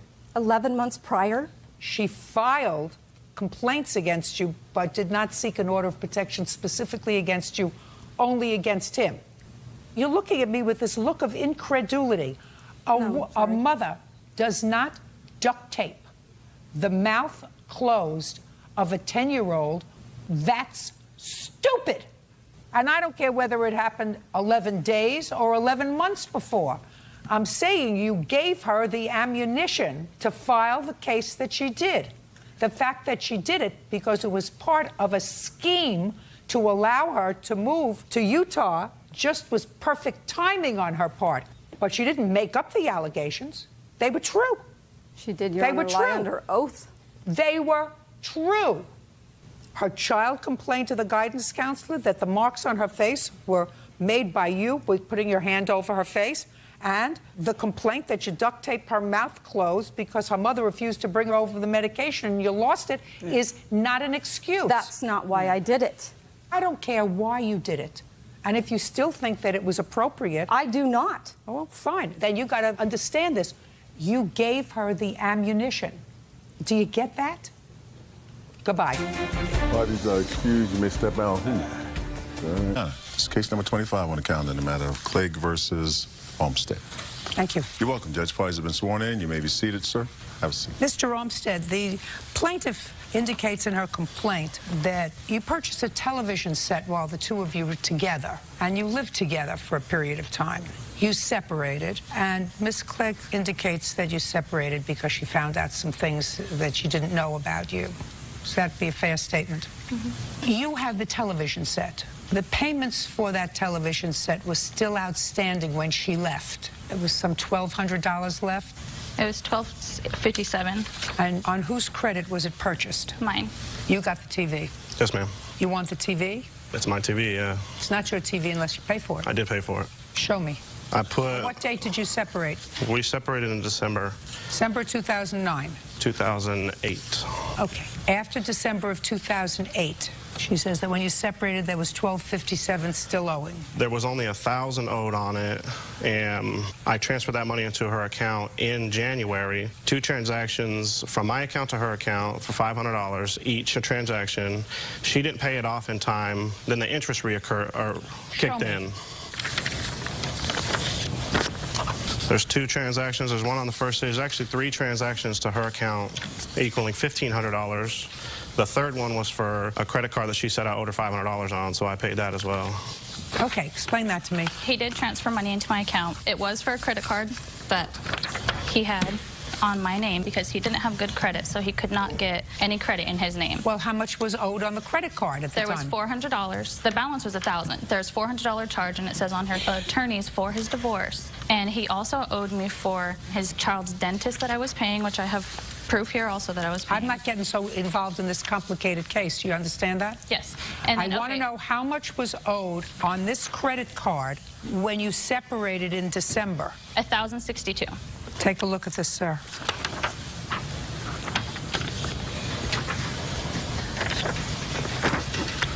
All that one is the $400. The only thing on this that I owe was $400, and I paid her $500. $400 for? She paid my retainer for my attorney for my divorce with this credit card, okay? How much? She paid $400. Yes. I paid her $500 for the interest. So I transferred $500. There's 3 transactions there of $500 apiece. And so what you're telling me is none of those other transactions on that credit card are yours? I mean, no. Look carefully. That's only a 1 month statement. That's dinner. I wasn't trying to get for that credit card. I was just saying that some of it. She asked me. No. Listen to me, Miss Clegg, very carefully. I see he transferred $1,500 to you at the end of December and the beginning of January. $1,500? Yeah. 3 payments of $500, 2 on January 7th and 1 on January 21st. I did not get those transactions. Those are my bank records from my bank account to her bank account. So I don't know how she couldn't have got them. Miss Clegg, I just need your checking account for the months of December and January. Here we go. December 2008, January 2009. Do you want the withdrawals or just the deposits that he had given me? The statement. You should have it. Transfer from. I have 1 January 7th for $500 that she did, in fact, get. There is only 1 on January 7th for $500, sir, not 2. Oh, you know what? The one that says Clegg L, that's a different account. I transferred that because she said that she needed to put it into a savings account. So just a second. You have 2 that you've outlined on January 7, both to Clegg M.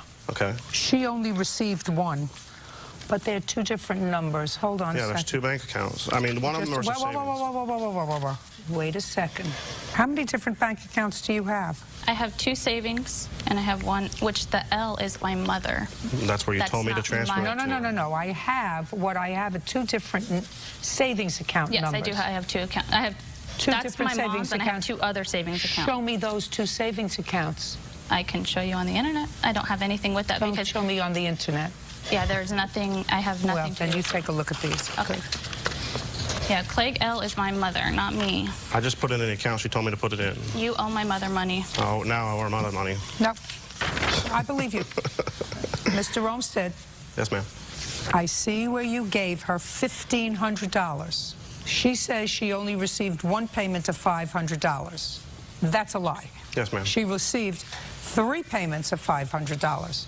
2 went into her savings accounts and 1 went into her checking account. Yes, ma'am. So I don't believe that he only gave you 1 payment of $500. Now, One of the Clegg L is my mom. I don't care.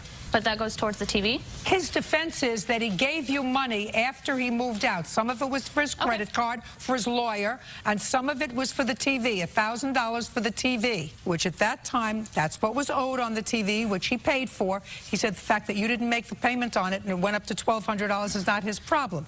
If I believe him, then he doesn't owe you any money for the TV. I put $1,000 down on that TV too, which I have proof of. I don't care. TV, listen to me. All I'm concerned about is whether when you moved out there was any money due and owing on the television that he kept. And there was. Yes. And I find that he paid you for it. Now, the next thing I'm going to go over with you, what you say you loaned him for rent. Yes. Now I'll hear what you say you loaned him for rent. After you broke up, after you moved out, go. I paid $2,600 to rent. He came to me in January of '09 and asked me if I could help him because he could not afford it and it would not look good in his divorce if he didn't have a place to stay.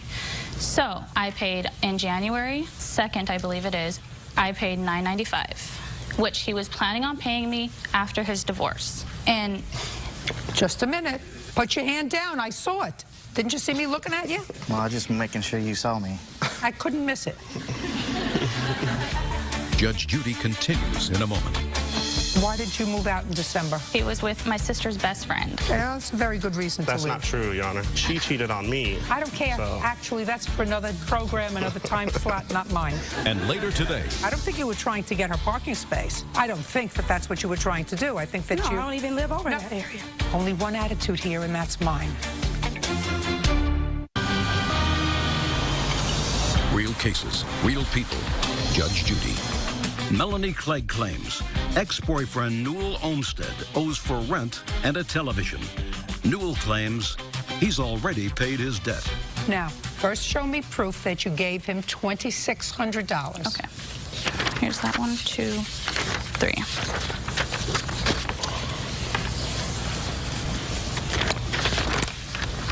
Don't give him anything.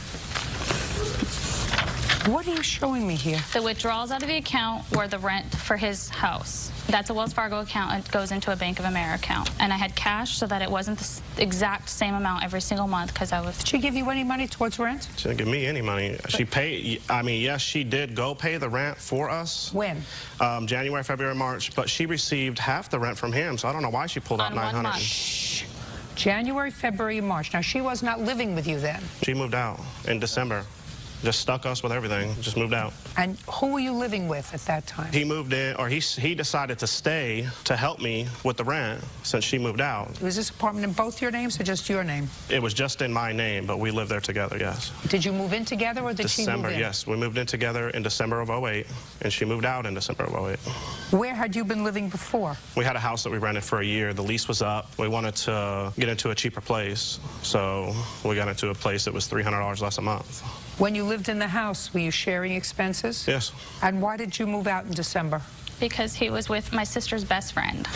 Okay, that's a very good reason to leave. That's not true, Your Honor. Even if she thinks it, it's a very good reason to leave. It is true, but the reason we split up is because she cheated on me. I don't care. So. Actually, that's for another program, another time slot, not mine.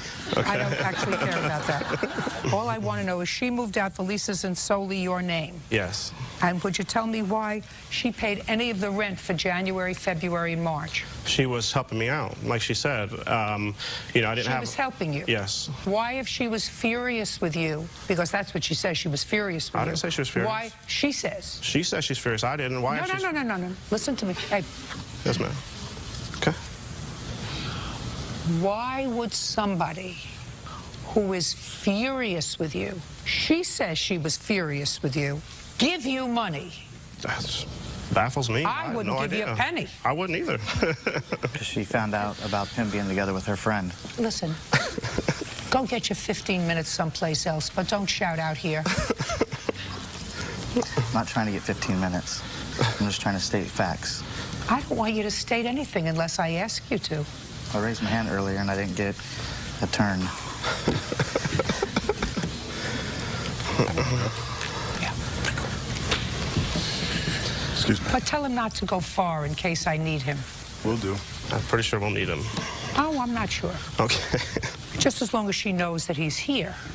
The gentleman, Motormouth, who was here a moment ago, did he give you any money? No. Towards rent? He gave me $0. You never got any money from him? From him, no. If it came from his account, I don't know where the money came from. Did you get any money? That $500 that I put on there that says Tim's half of rent on that page, yes, that's the $500 of Tim's half of rent. Who is Tim? Motormouth. Motormouth. Yes. Okay, so you got that money. That's it. Well, that's what I'm asking you. So you got $500 of the 26 that you gave him, which means you're out $2,100.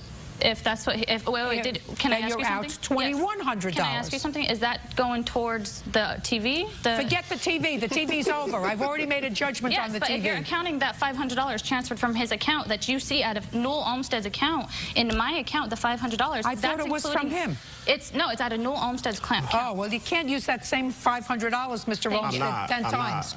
I'm not. You can only use it once. Tim gave her... Listen to me. Yes, ma'am. Listen to me. You might be a very, very nice man and have many redeeming qualities. You're not George Clooney. Nobody who's not living with you, sir, is going to pay $2,600 for your rent. Not somebody that looks like that. Do you understand? Take a good look. Somebody that looks like that is not going to pay $2,600 for your rent after she's already broken up with you. I agree. But that's what she did. No, she did not. Tim paid her $450. His part of the rent, he paid her. So that's not true. Yes, she helped I don't me. believe that. And I don't believe Motormouth. Okay. I don't believe you should have had nothing to do with her. After you separated, you should have nothing to do with her. How come she gave you money? Did you call her and tell her that you needed money for rent? I asked her to help me with rent. Yes, good. You owe her $2,600. Judgment for the plaintiff, that's all. Parties are excused. You may step out. Thank God it's over. Obviously, she was still in love. He's mad that I dated somebody before him. She cheated on me. That was before we were together. I found out about 8 months after she did it when she finally confessed to it. Now he's with my sister's best friend. I was asking her, you know, hounding her. Finally, she admitted to it. Don't ever date a loser. And now the next case. All parties in the matter of Colley versus Johnson Cross. Step forward, please. 23-year-old Andrea Colley is suing Tiffany Johnson Cross for crashing into her car in the parking lot of their apartment complex. Why didn't you have insurance on your car? I didn't have insurance at the time. I didn't even know that it lapsed. I had a change of address put in, and my insurance was not mailed to the address that I was residing at. So once I spoke with them, I didn't know that the date was up. Let's go back, Ms. Cross. Where were you living? I was living in Forest Park, and then I switched. I'm now in an apartment at Fairfield, but they didn't know that. Do you have a lease where you're presently living? Yes, I do. When did the lease start? It started in the end of November. Of 2009? Yes. And on what date did your insurance lapse? My insurance lapsed on 2/19/2010. Go over there and show me where the accident happened, because each of you claimed that the other caused the accident that we're talking about, and this was in your building. Go over and show me what you were doing. Judge Judy continues in a moment.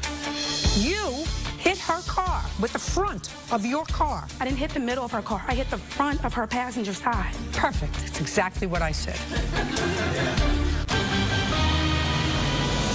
Real cases, real people. Judge Judy. Andrea Colley claims neighbor Tiffany Johnson Cross ran into her car in the parking lot of their complex. Tiffany says it was Andrea who ran into her. Okay, go ahead. Basically, you were driving. I was and driving. She was behind you. Yes. And she acknowledges she was behind you, because I read your answer. Yes. You were behind her. Go ahead. I was driving down. I was trying to turn right into my parking spot. Do you have assigned parking? No. So you go where there is an open spot? Yes, ma'am. Okay, go ahead. I was turning right into my parking spot when she tried to go around me to the right, and which led her to coming, hitting my passenger door and fender. So she went around you on the right? Yes, ma'am. And where those lines are, I assume there were these lines? Empty spaces? Yes, ma'am. Okay. Now, you can step back. Now you go over Miss Cross and show me your version of what happened. You're behind her. Yes, I was behind Miss Carly, and she turned to the left. These spaces here were full. It was 9:30 at night. There were no spaces right here. She turned to park to the left. I proceeded to go past her because she did a complete left turn. When I proceeded to pass her, Miss Coley, I guess she may have saw another space, and she wrapped back around to the right, and she hit me. I'd like to see pictures of the car.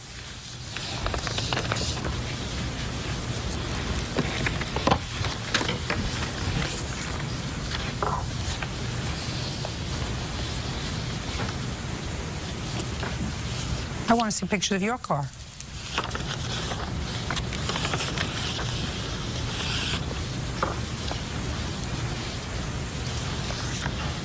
You hit her. She didn't hit you. No, the damage to my car was more than that, but because of the apartment place we live in. You hit, I'm looking at her car. You hit her car with the front of your car. No, the damage is actually on the side. If you look at the other pictures, it's actually on the side of my vehicle, and that's on the corner. It's not in the front.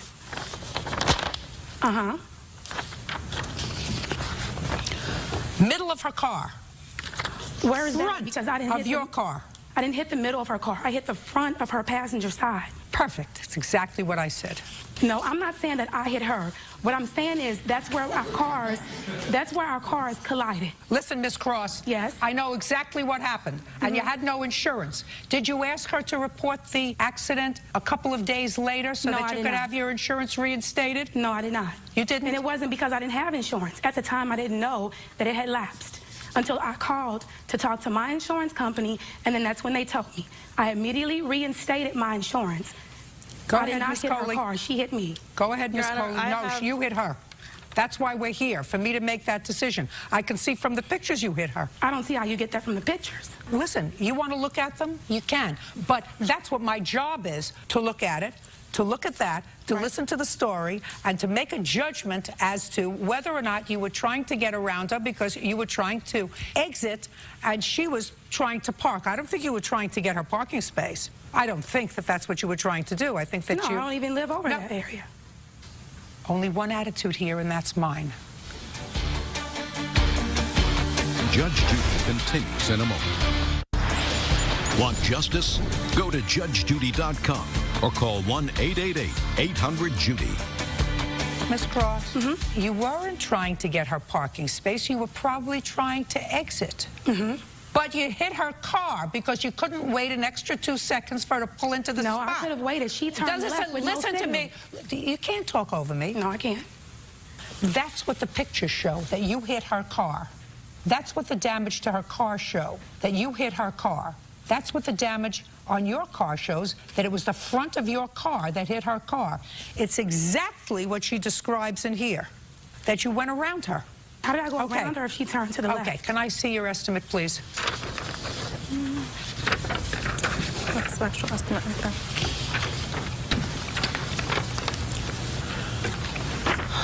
You still living there? No, ma'am. When did you move?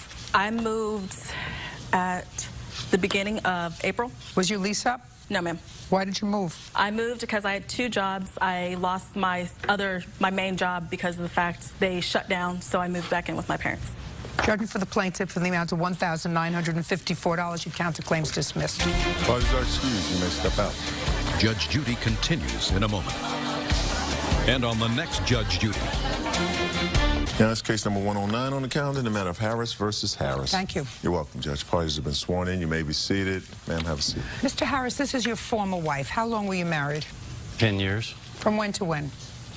I'm going to say 1991, 2001. Is that about right? No. June 17th, 92 to March 12th, 1998. That sound right? Yes, ma'am. Okay. You have children? Yes, ma'am. How many with 2. Mrs. Harris? 2. How old are they? 11 and 15. And where was the marital residence? In Austin, Texas. How long did you live there? About 5 years, I think. Was that immediately prior to your divorcing or separating? Yes, ma'am. The house in both your names? The loan is in my name. We were married when we bought it, so the title is in both of our names. And what did the judgment of divorce provide for with regard to the marital residence? She was awarded the house as long as she continued making the payments on it. And what were the payments? $820 a month. And Mrs. Harris had custody of the children? That is correct. And what was your child support obligation? $576 a month. So I assume you worked? No, not for 8 years, no. Did you go back to work after the two of you separated? I went back to work May 27th, 2008. Shortly after the divorce, it took a while to find a job. Are you still working? Yes. How much do you earn? I make $13.75 an hour. That includes a shift differential because I work later hours. Since the divorce, have you been current in paying your child support? I have been current. I'm paid through May right now at this point in time. But because of all the money I've had to put forth towards this house to keep it out of foreclosure. Now listen to me very carefully, sir. Yes. I want you to tell me, from the time of your divorce in 1998. Yes, I am current. Have you paid each and every month $576 a month? Yes. There was never a time when you were delinquent. There's been a few times. When? Different times. Well, give me an example of different times, Mr. Harris. Because I have had to pay for this house. She didn't work for 8 years. I had to pay for everything over there. I'm talking about since the divorce, sir. Okay. Have you paid your child support each and every week, or have you been delinquent at some periods? Yeah, some periods I have been. Well, that's what I asked you. What periods, Mr. Harris? I don't recall. Well, so now let's understand what the lawsuit's about. Okay. It is your claim that Mrs. Harris purposefully vandalized the house before she moved out, and she moved out because she couldn't pay the mortgage anymore. The house was going to go into foreclosure. And in addition, she slandered you by putting up a sign in the front lawn saying that you were a deadbeat father. Correct, and I have... Well, you've just told me, sir, that there were times, and you don't recall how many, that you were delinquent in your child support. Is that correct? That is correct. Then you are a deadbeat father. Okay. That is your opinion. Well, that's true. I mean, you have two children. You paid $100 a week for the two children, which hardly supports children, and you just told me you were delinquent. And you didn't say to me, well, I may have been delinquent for a week. You said to me, I don't recall how many times since 1998 I've been delinquent. Your Honor, I have his history right here. I'd like to see it.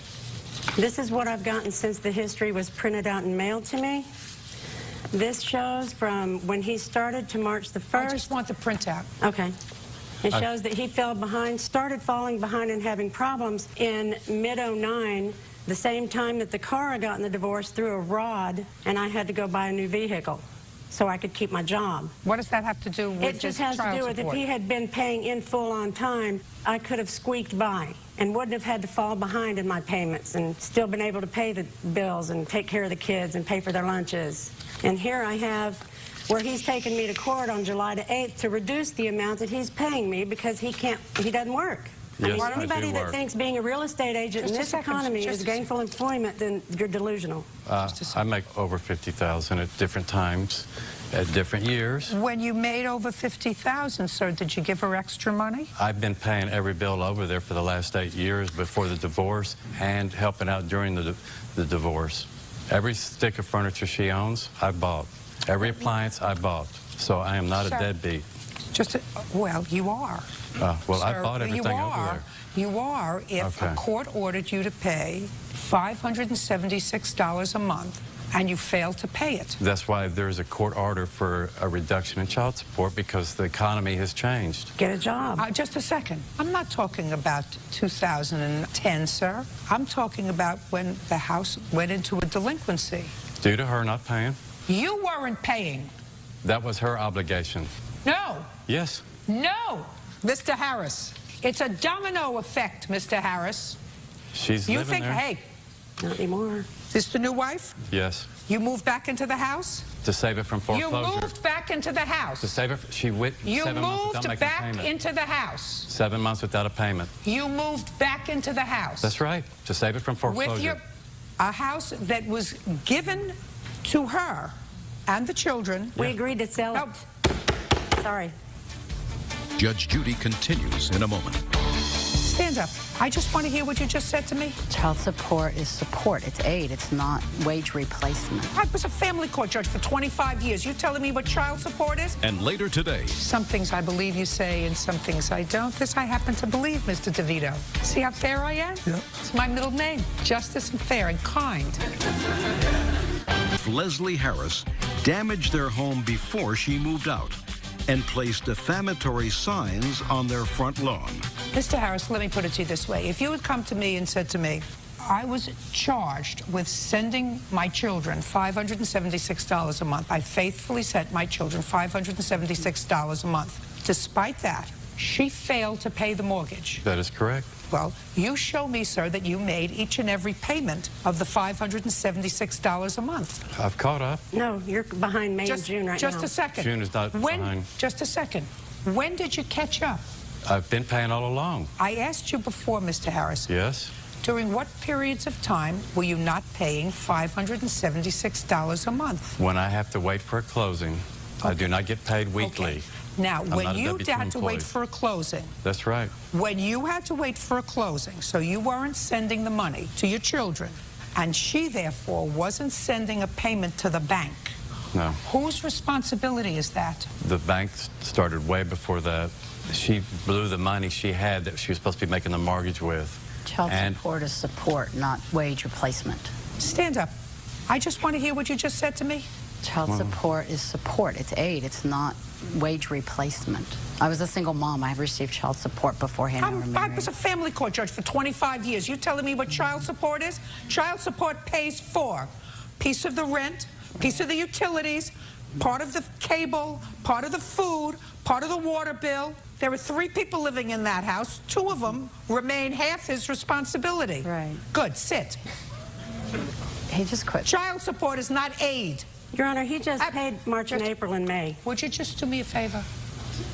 Zip it. Sorry. Zip it. If he was delinquent in his child support, it was not a nice thing for you to do to put these a deadbeat. It was not a nice thing to do for your children. Do you understand? I put 2 flyers in the realtor box. If that's what they pulled out of there, then nobody was looking anyway. Listen to me. It's not a nice thing to do for your children. They didn't see it. They didn't know about it. Who saw it? Me. Who else? all the neighbors, and here's a picture. I don't... Hey, listen. I'm sorry. Yes. What are you laughing about? I'm just what are you laughing happy about? to be able to defend listen to myself me. here. He gets nothing. He moved back into the house, new wife, her child. If he wants to fix up the house, he now has. I assume you turned over title to the house to him? No, we had agreed to sell it. I signed a listing agreement. I don't think he ever intended to sell it. Listen to me very carefully. Very few people can sell houses today. In Texas, it's Very not that few way. people can sell houses today. But meanwhile, he's living there with his new family, and if he wants to fix it up, he can fix it up. What I'm telling you is, it is not a nice thing for you to do to disparage the father of your children to anyone. It may feel good for a moment. You may have a visceral reaction for a moment, so, gee, that feels good to do it. But it's not the right thing to do. We came 5 days away from being evicted from our rental home because he was 2 months behind. You get desperate. You just, you know, you lose it. She refuses visitation to his kids regularly. Your case is dismissed. Take Big Mouth out. Excuse me, step out. Leslie left me with 7 months of non-payment. I told him that I was behind in my payments. I witnessed her yelling, screaming, drunken, outrageous. He changed the locks on me. Isn't that illegal when I'm still co-owner of the house? Constantly refusing the kids to see him, telling bad things to the kids constantly on a regular basis so that they don't want to come see him for his regular visitation. No, that became their choice when they would see their mother sitting there struggling and crying over what bill I was going to pay because he was 2 months behind in his child support. He's 2 months behind right now. It's just appalling why someone would spend so much time of their life to try to intentionally make someone else's life worse. Leave me alone and let me live my life. I want him to get a job and catch up. And now the next case. All parties in the matter of Heyer versus DeVito. Step forward. Danielle Heyer is suing her ex-fiancé, Frank DeVito IV, for the return of bail money and for pawning her engagement ring. Miss Heyer, when did you start to date Mr. DeVito? In the spring of 08. Month? I would say March. And when was the last time you were out on a date with him? Probably in July of 08. And you haven't had anything to do with him since? I haven't had anything to do with him since the fall of this year. Month? November. What happened between July of 08 and November of 09? We started dating in the early spring, and our relationship was going well, and then in the fall of 2008, he was sent back to jail. What I want to know is when this relationship was over. March. So you and Mr. DeVito were in a relationship? Yes. Not living together? No, not in the beginning. From March of 08 until March of 09. 1 year. Now, claim he owes you some money. Yes. One is for bail. What were you arrested for, sir? Parole violation. What was the nature of the underlying crime? Robbery in the first degree. How many years did you serve? 0. It was all dropped. Were you in prison at all? Yes, ma'am. From when to when? 2003 to 2008. Where? Lino Lakes, Minnesota, and Rush City. Is that for the robbery? No, ma'am. For what? Past crime. Last time I heard that was not a violation of the penal law, past crime, so we won't go into anything else. Judge Judy continues in a moment. What? Why are you looking at me with that goofy look on your face? Because she took $1,000 a day, she hit me with the frying pan, and I moved out with my mom. She took $1,000 out of my wallet. Where did you get $1,000 from? From the casino. I like to gamble. Real cases, real people. Judge Judy. Danielle Heyer says ex-fiancé Frank DeVito IV owes for bail money and for pawning her engagement ring. Now, you were rearrested on a robbery charge?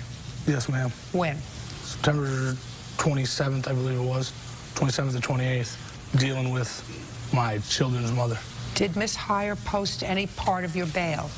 Yes, ma'am. How much? $2,500. My mother posted the other part. Did you pay your mother back? No, she gave it to me as a gift, ma'am. Your mother did? Yes, ma'am. What does your mother do for a living?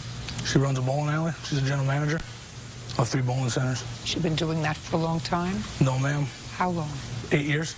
That's a pretty long time. Oh, she's bored. My father died in the military, so we were well taken care of kids. How did it come about that Miss Heyer posted the $2,500 bail that you were short? Her and my mom, and talking back and forth, she offered to put up that part, and my mom decided she'd put up the other part. Did you ever contact Miss Heyer from prison? Quite a few times. Did you discuss the bail with her? Yes, ma'am. What did you say to her, and what did she say to you? She had asked, would I pay her back? And I, at that time we were going to be together, so the money would be going into both of our accounts. Do you want to repeat that slowly to me? She asked you if you were going to pay her back, and you said? It would be both of our accounts because we were together. So basically paying myself back. Why would it be both of your accounts? Because we were together at that time. So what? When I got out and put a job, I was putting checks into her account. But you weren't in a job. You were in prison where you were making 10 cents an hour. I was never in prison. I was in jail for 28 days. Well, 28 days. For 28 days, you weren't earning any money. At that time, I wasn't, but as soon as I got out, I got a job. And did you pay her back? I didn't think I had to. Well, were you still together? Yeah, at that time. After you got out of jail, were you working? Yes, ma'am. What kind of work were you doing? I was working at a place called Skechers. They do law enforcement uniforms. And you were working there on the books or off the books? On the books. How much were you earning? $9 an hour. And how long did it take you at $9 an hour to pay her back $2,500? Probably would have took me a long time, but I figured It would have took you a very long time and taken you even longer. But, I mean, she wanted me out. Only I got that joke. All right, so we have $2,500 that you owe her, Mr. DeVito. It was a gift. What else? You claim that he took money out of your bank without permission. Yes. All right. Did you have a joint bank account? No. So this was your individual account? Yes. Did he ever put money into that account? No. How did he get the PIN number to take money out? Is not an answer. I had told him one day what it was. Because Why? When he had originally gotten out, he had told me that he needed a haircut and stuff to get cleaned up, and I had to go to work. So I said, here's the card. You can take $40 out. Here's the PIN number. Is that what happened? No. No. How did you get the PIN number? She voluntarily gave it to me. For what? To take money out of it. For what? For spending. Did you put money into the account? Yes, ma'am. That I believe. You were living together at the time? Yes, ma'am. Did you have your own bank account? No, ma'am. Okay, so the only bank account that you had was her bank account? Yes, ma'am. Okay. Some things I believe you say and some things I don't. This I happen to believe, Mr. DeVito. See how fair I am? Yep. Right? It's my middle name. Justice and fair and kind. What else do you want from him? I'd like my full $4,000. You're not going to get it. Don't give anybody your PIN number. What else do you want? Want to get your bail? I want my bail, yes, and I believe that I deserve the money that was stolen from my banking card. I don't believe it was stolen. It was stolen on different dates, and I have all those dates and the times that I was at work. Listen to me. I believe you gave him your PIN number. Judge Judy continues in a moment. Have you been cheated? Go to judgejudy.com or call 1-888-800-JUDY. Miss Heyer, you're not getting money back from an account. When you were living together, he didn't have a bank account. You had a bank account. You gave him your PIN number. It's over now. You want the money back? I'm sorry. You're not going to get that money back. You're going to get your bail money back. Because he actually said to me, I told her we'd be together. I'd be putting money into the account too, and so I'll pay you back from that. But at $9 an hour, working, you know, making uniforms, he hasn't paid back the $2,500. That's for sure. That he knows. The only other thing you want is money for an engagement ring that you claim you paid to take out of pawn when he pawned it. Yes. And in what month and year did you get it out of pawn shop? I believe I got it out in early February. No, it was later. It was later in February that I got it out. I have the date on my bank statement when I recovered the ring. I was not aware of when it was originally pawned off because it was the band of my engagement ring that was pawned. That he gave you? Well, I financed the ring in my name because he has no credit, and so I pretty much bought my own engagement ring, and he said that he was going to make the monthly payments on it when he got his job. That never happened. Were you still living together at the time? Yes. That you don't get back either. You have the ring? No, I returned it. Where is it? You returned it? Yes. He owes you $2,500. It's still... It's over. It's finished. What? Why are you looking at me with that goofy look on your face? Because, I mean, she took $1,000 a day. She hit me with the frying pan, and I moved out with my mom. She took $1,000 out of my wallet. That is a lie. Just a second. Just a second. Where did you get $1,000 from? From the casino. I like to gamble. Right here. $2,500. Judgment for the plaintiff. That's all. That's the bail. You may step out. Judge Judy continues in a moment. And on the next Judge Judy. Order. All rise. Now it's case number 22 on the calendar in the matter of Harris, Washington versus Johnson. Thank you. You're welcome, Judge. Parties have been sworn in. You may be seated. Ma'am, have a seat. How old are you? 17. What's your first name? Jordan. Jordan, you're a very tall boy. Yes. Woo! 17 years old. How tall are you? 6'6". Life's not fair. All I wanted to be was 5'4". All I wanted to do was be rich. You made it. Yeah. Jordan, you play baseball? Basketball. Basketball. And this was your coach? Yes. Not your coach anymore? Right. And you and your mother are suing him over an iPod? Correct. An iPod that Mr. Johnson said he did in fact sell. He's not even sure it belonged to you, but he has some story to tell me that he thinks justifies taking your iPod and selling it, and then he has a counterclaim for certain money that he says he extended to you, Jordan, and some harassment nonsense. So, Mr. Johnson, why don't you tell me about the iPod? I know very little about the iPod until the incident happened. Well, you were traveling, is that right? Yes, ma'am. When were you traveling? It was in July of 2009. And you were traveling with the team? Yes, ma'am. Jordan was a member of the team? At that time, yes, ma'am. You were traveling by bus? We rented a 12-passenger van. Is he the tallest one on the team? At that time, yes, he was. Where'd you get the iPod from, Jordan? I bought it from a friend. What friend? Caleb. When did you buy it from Caleb? Say about March of 09. How much did you pay him for it? $300. Back in March of 09, what were they selling them for in the store? $400, $450. Why wouldn't you buy one from the store? Because my friend was selling it for cheaper. Where did he get it from? He got it from the store. Okay. So tell me, now you're traveling by bus, Mr. Johnson, and what happened? Well, to make the story right, my witness here can testify as to when the iPod first came in question. Okay. Who are you? Tammy Williams. How do you know these people? I'm his wife, and I'm a team manager, team mom. I take care of all the tournaments, make all the reservations. Tell me what you know about this iPod. I do know that we had got to our destination. Which was where? Las Vegas, Nevada.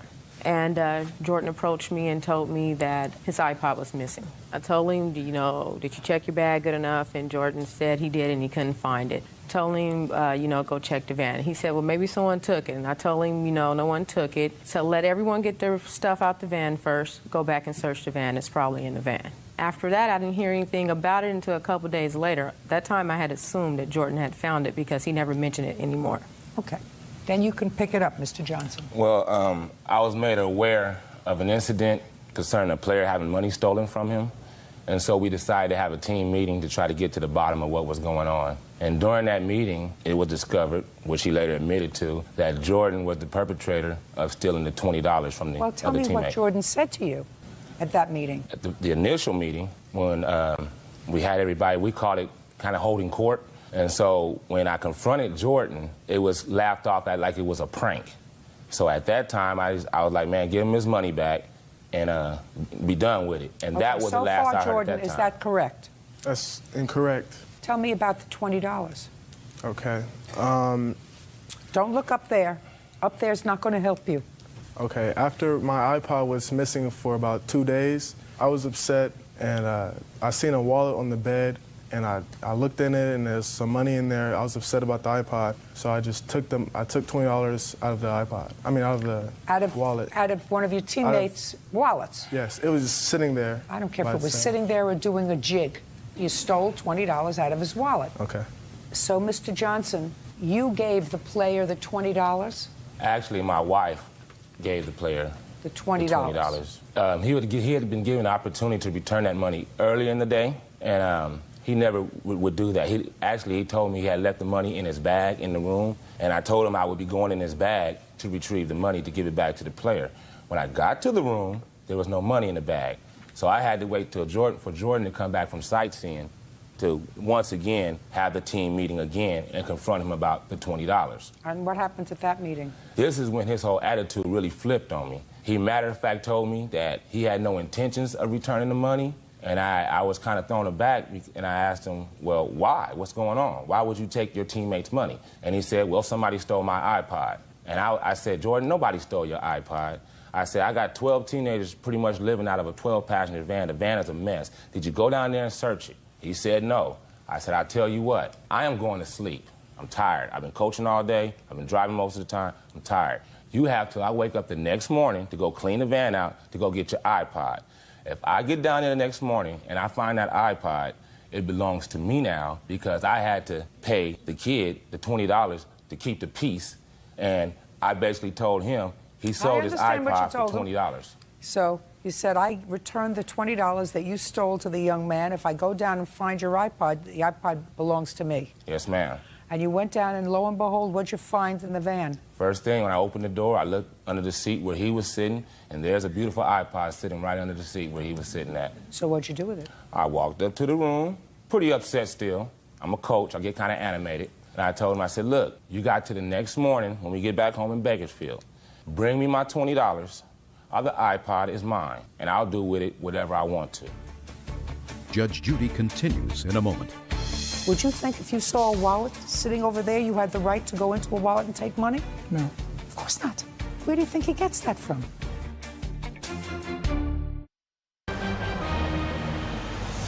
Real cases, real people. Judge Judy. 17-year-old Jordan Washington says his former basketball coach, Devin Johnson, stole his iPod. Devin says he was trying to teach Jordan a lesson, and he is countersuing for an unpaid loan. Now, Jordan, why didn't you return the $20 to the coach? I believe what he says, that he said to you, I have your iPod. When we get back to Bakersfield, give me the $20 back, because nobody stole your iPod. You just dropped it on the floor. Just give me back the $20, and I'll give you the iPod. Otherwise, I'm going to sell the iPod or do whatever I want to do with it, and I'll pay myself back. Why didn't you just give him back the 20 bucks? I didn't have the 20 bucks at the time. What'd you do with it? I already spent it. On what? Vegas. It was Vegas. Spent it. May I say something, Your Honor? Yes. And actually, mind you, when he left to leave with us to Vegas, he didn't have his tournament money, and he had no money in his pocket. My wife felt sorry for him and was giving him spending money during that time just to put something in his pocket. So he didn't even have to steal from the boy. It might not have been a lot of money, but it was $10 here, $10 there, and that Jordan, he didn't appreciate that. Did the Johnsons give you any money when you were traveling? They gave me approximately $10. They gave me $10 to eat, okay? Go ahead, and the Ms. team, Williams. Actually, Your Honor, I was purchasing him food, as other boys. He wasn't the only one. Some of them had more money than others.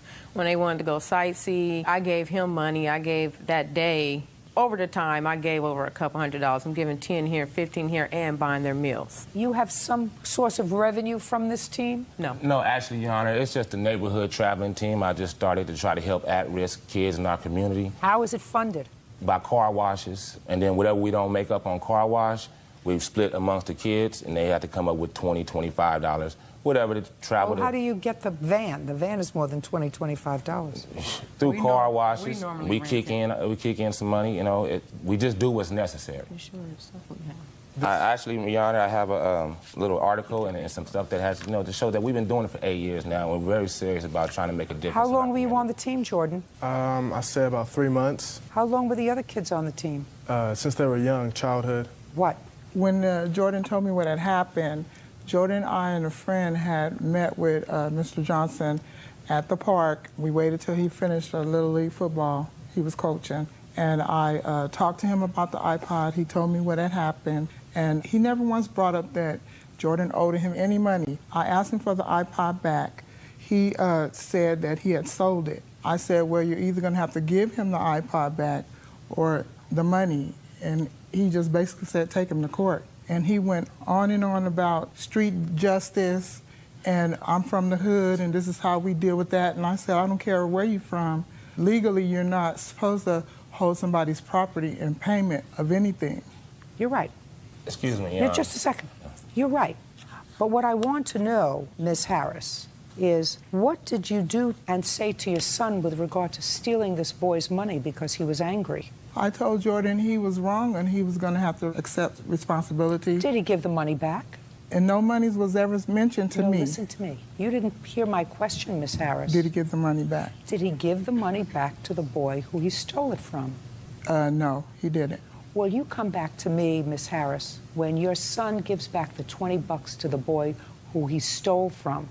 You come back to me and ask for some justice from the court. Do you understand? Yes. You can't come into a court and say, I stole, but there are no consequences. And somebody who, in effect, took the law into his own hands and decided what an appropriate response would be in his capacity as coach, I think it was wrong. Put your hand down, sir. I think it was wrong. But he doesn't have clean hands.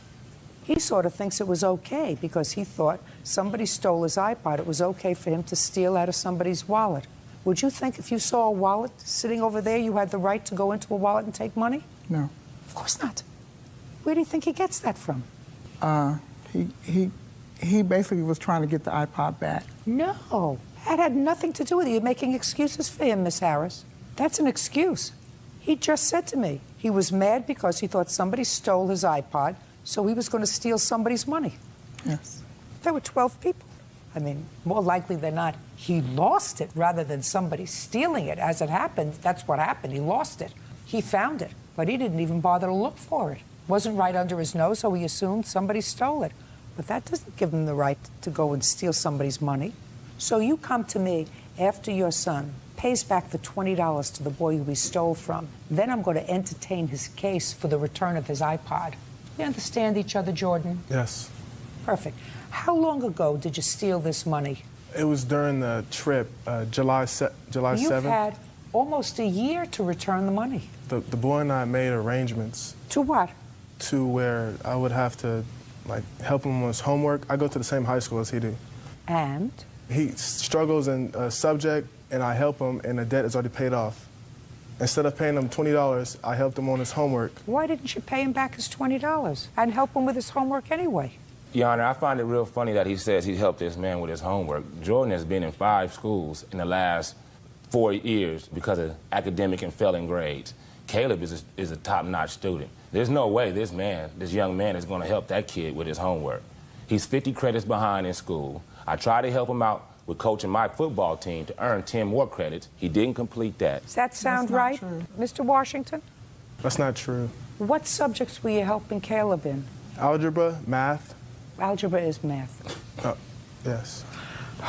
Come to me with proof, sir, that you, in fact, paid back the $20, and I'll hear your claim with regard to the return of your iPod. Mr. Johnson, it is your claim that you advanced some money to Jordan.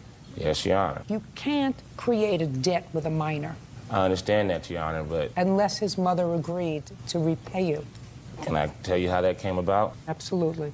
During that time, Caleb was living with his father. I had never met the mother until after this incident, okay? When I brought Jordan home, I presented the iPod to his dad. It was not received because there was a question to where he got the iPod from. What do you mean it wasn't received? Well, when I tried to give the iPod to his father said, I don't want it because I don't know where my son got it from, and through his investigation, he couldn't find out where he got it from. So he would not take the iPod back. So that's when I decided I had to go ahead and sell it because it was a question. When can I bring my counterclaim up? I asked you about it, but you were hell-bent on telling me this story, which isn't, as it happens, an interesting story. Now, when I'm suing for the counterclaim, he didn't have his tournament money. It was agreed upon, what I sued his parents, that when we returned. With whom? Well, at the time, it was his father, but I didn't know his mother was involved in his life at the time. So I didn't know, if it was either one. They both, whoever has supposed to have custody of them now. But on top of that... Tournament money, sir, is not unnecessary. It's not food, clothing, or shelter. So you can't hold Miss Harris responsible. He needed food and shelter while he was in Vegas. But you didn't make an agreement with her. Okay. To take him on a tournament. You made an agreement with his father. I concede that, no problem. Now, I have another question now that I'm going for harassment, because him, his mother, and the boyfriend approached my practice, disrupted my practice, and were claiming about the iPod, and then totally... You better stop doing that, Miss Harris. Do you understand? Yes. Your son is a thief. He stole money. That's what you should be concerned about. I don't know if he stole the iPod. I believe the story Mr. Johnson tells me that his father says, I'm not touching this iPod because I don't know where he got it from. Because certainly I didn't give him $300 for an iPod. And I assume that at the time he was living with his father. Is that right? No, he was there on summer vacation with his father. I assume he was living with his father at the time. Yes. That's living with. Summer. You mean June, July, and August? Yes. Okay. So he was living with his father and he wasn't sure. Did you give him $300 for an iPod? No. Was he working? Yes. Where? Paper route. When? He's been doing the paper route since '07. And so the money he got from the paper route he used to buy the iPod, is that what you're telling me? Yes. Did you tell that to your father? No, my father knew nothing about the iPod. He says he went to return it. Until that's the only time he knew about an iPod, me having an iPod. Your Honor, when his father called me, called me and told me about the incident in Vegas, he never mentioned to me about an iPod or about Coach D having his iPod. Him and Coach D are friends. They've known each other for years. And he basically didn't want to get involved because Jordan is his son and the coach is his friend. Miss Harris, who started this problem? Jordan, by stealing. Right. Your emphasis should be on your son's conduct. Yes, ma'am. He's basically a good kid, and this never happened before. Fine. If he's basically a good kid and this never happened before, fine. But don't make excuses. And the fact that it sounds to me like Mr. Johnson donates a lot of time to the community to try to do good things, right? Yes, but it was wrong what he did. Yes, it was wrong what he did. He didn't steal. He exercised bad judgment with regard to teaching your son a lesson. Yes. That's different from stealing. That's different from a conscious act of trying to deprive someone else of their property, knowing it's the wrong thing to do. And that's where your emphasis should be. And I suggest you and your son and your boyfriend stay away from Mr. Johnson And if you want to see me again, you'll come back to see me again, having established to my satisfaction that your son's debt is paid. Do we understand each other? Yes. Can I say That's one more all. thing? Parties are excused. You may step out. Order. All rise.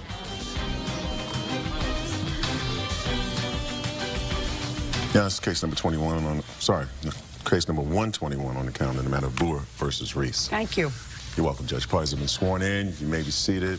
Ladies, have a seat. Mr. Boer, the defendant's dog bit you. Yes, ma'am. You want to be compensated for that. Yes, ma'am. The defendant suggests that it's your fault. Where did this happen? It happened March 7th at 12:05 p.m. And what were you doing? I was walking my little beagle hound around the corner from where I've lived for 40 years. And how long have you had the beagle? About 2 years. Do you know how long the defendant's been living in her house? I used to know the guy that lived there. He was a good lifelong friend of mine, and he died a couple years ago. So I'd say probably maybe 2.5 years. Is that right, Miss Reese? No, not at all. How long have you been living there? It'll be a year this August. And how many dogs do you have? 2. What kind are they? I have a red miniature Doberman Pinscher and a black lab mix. How big is the black lab? About 70 pounds. Is that the one that bit you? Yes, ma'am. How old is that dog? Almost 2 years old.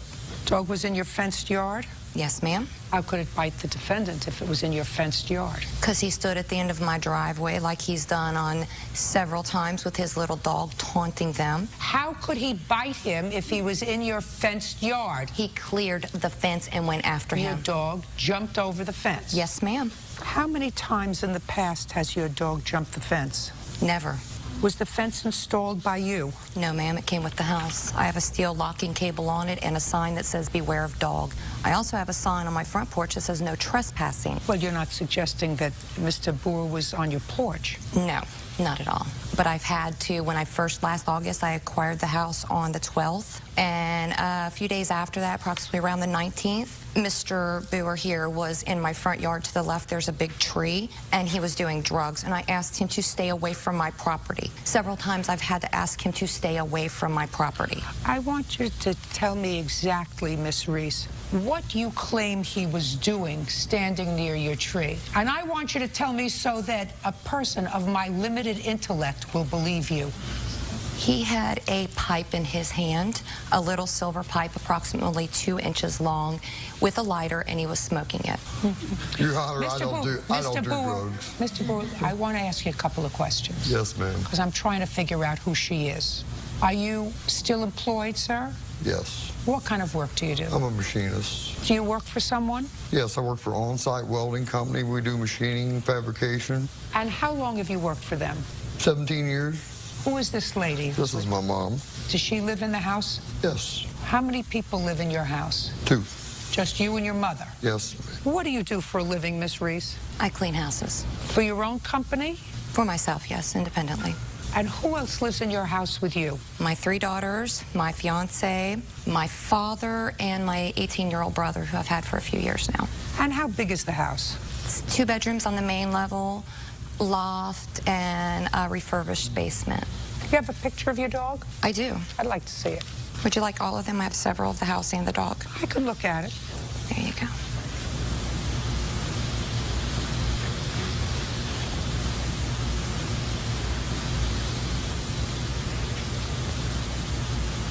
What is this supposed to show me? That's a picture of his teeth. Okay. Now, tell me what happened on March 4th, Mr. Boer, as you were walking your beagle. I was walking my little beagle up the hill. Don't look down there. Okay. Look all of a over sudden, I seen the dog jump the fence to come after my dog. It was going to try to kill it, so I scooped her up in my arms, and all I could do was hold her. The dog tore my coat right here and tried to jerk me down. It snipped me 3 times on this leg, and finally it sunk its teeth, which I have pictures, and I have a police report, and also I have a report from the health department that the dog never even had its rabies shots, never had a collar, never had nothing. Can I see first the photographs, then the police report, and then the report from the health department? Police report, health department.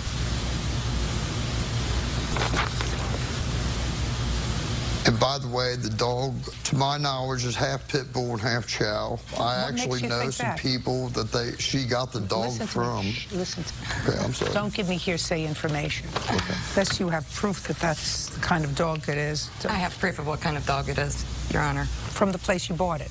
Or the place No, I rescued the dog. The people that on the house I used to live in, they were abusing him, trying to make him fight, and I took the dog myself. You said you had proof what kind of dog it is. I took him to a vet. And they did a DNA test on him? I don't know about that. I know they classified him as a black Labrador Retriever mix. Oh, okay, good. How long have you had him? Almost 2 years. Okay. Did you show the police the shot records for your dog? I did. Oh, the police report says that all shots appear to be up to date, but the Norwood City Health Department indicates that the dog is being quarantined because the shots were not up to date with rabies. It's a standard procedure to quarantine all I'm dogs. just telling you what it says. Yes, ma'am.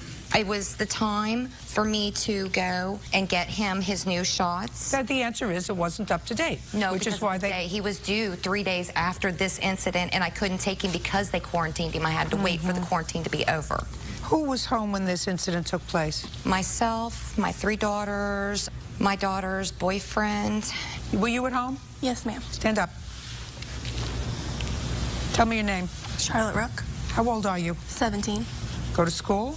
I just graduated. What are you doing now? I am working currently at Wendy's in Norwood. I plan to attend school in the fall. Okay. Do you remember the 7th of March? Yes, ma'am. What were you doing at around 4 o'clock? Around 4, I was at home just hanging out. Hanging out where? In my living room. Were you hanging out with anybody else? My boyfriend and my sisters. Was the television on? Music on? The TV was on, but we weren't really paying it any attention. Did you hear your dog barking outside? I didn't hear my dog barking. I heard my mom scream. Just a second. Just answer my questions. Okay. Did you hear your dog barking? No, ma'am. Is the living room, I have the pictures of your house, in the front or the back of the house? It's in the front. And this attack took place in the front of the house? Yeah. And you heard no dog barking? No, I didn't hear him barking. Did you hear anything from the front of the house? I heard my mom scream. Where was she when you heard her scream? She was running outside to grab our dogs. What was she screaming? She screamed, "Oh, Charlotte." I'm sorry, No, that's what she perfect. said. Perfect. Not acceptable. Perfect. Say nothing. Yes, ma'am. Judge Judy continues in a moment. So you weren't in the front, unless your daughter's a liar. No. So which one is it? Is your daughter a liar, or you were not in the front when you heard the commotion? And later today, There is something wrong with you. I don't know whether you're just dense or whether you figure I got to make up a good story so that I have a defense. I really don't know. I mean, if you believe it, then you're dense. Boer says neighbor Christine Reese owes for medical bills and property damage due to a dog attack. Okay. And she ran out. Yes. Through the living room, through the front door? Yes, ma'am. What did you do next? I ran outside. Me, my sisters, and my boyfriend all ran outside. And I just want you to tell me what you saw. What I saw, okay. When you got outside. When I got outside, Don't look over there. Look over here. the Ernest right here, he was running down the street. He wouldn't show us any bite marks. No, not what he wouldn't show. I just want you to tell me. He was going down the street screaming that he was going to come back and shoot my dogs. Me, my mom, and my sisters and my boyfriend were standing there. No. Just listen to what I asked you. I didn't ask you who was standing there. I just want you to answer my questions. You ran outside and you saw the plaintiff running down the street. Yes, ma'am. And that's what you saw. And what did you hear him say? I heard him saying he would be back to shoot my dogs. Where was the little dog? With him. No, your My dog? little dog. My little dog, he was outside too. He squeezed through the gate. He was little enough too. So both of your dogs were out? Yes, ma'am. Now you can sit down. Okay. And where were you? When it all happened? Yes. I was actually standing looking out my front window because I have a plant. No. Is your daughter a liar? No. You ran through the house, through where she was sitting with a boyfriend and everybody else, and ran outside. So Yes, you weren't ma'am, in the I did. front. You were not in the front. unless your daughter's a liar. No. So which one is it? Is your daughter a liar, or you were not in the front when you heard the commotion? Well, Don't look over there. I seen Look over him here. through my front window standing out front is the reason I ran out the door. Because he's done it before with his dog, and that's why I ran. Miss Reese, you're not telling me the truth. I am telling you the truth. No, you're not. You want to know why? Because what you say here is he was taunting your dogs. Now, you weren't in the front. She was in the front of the house and wasn't paying attention to a TV that was on, just hanging out. And what you say, which I didn't believe, is that he was standing there and screaming at your dogs, "Get him, boy, get him, boy." That's what you say. That's was. not, no, baloney. That's not what she says. The first thing she heard was you running through the house, running outside, and screaming just 2 words. That she heard. She didn't hear anything else. She didn't hear him standing there with his dog. And you'd have to be a lunatic to stand there with your dog, provoking something to happen, to get injured. Your dog got out. The fence wasn't strong enough for either one of your dogs, either for the big one or for the little one. You choose to have a big dog, you better make darn sure that that dog's not in a situation where it can hurt anybody. Judging for the plaintiff in the amount of $2,000. That's all. Step out. Parties are excused. You may step out. As far as me being a troublemaker in my city, I will go and get a restraining order for him not to be anywhere near my home. no, they're wrong. Because he still continues to come by. No, I'll carry my steel pipe with me next time their dog comes around. But he's yet terrified of my dog. It might get hit. And now the next case. All parties in the matter of Curley versus Simmons-Hudson. Step forward. Robert Curley is suing his ex-girlfriend, Therese Simmons, and her son, 18-year-old Carlton Hudson. Robert says he loaned his car to Therese, and she returned it damaged.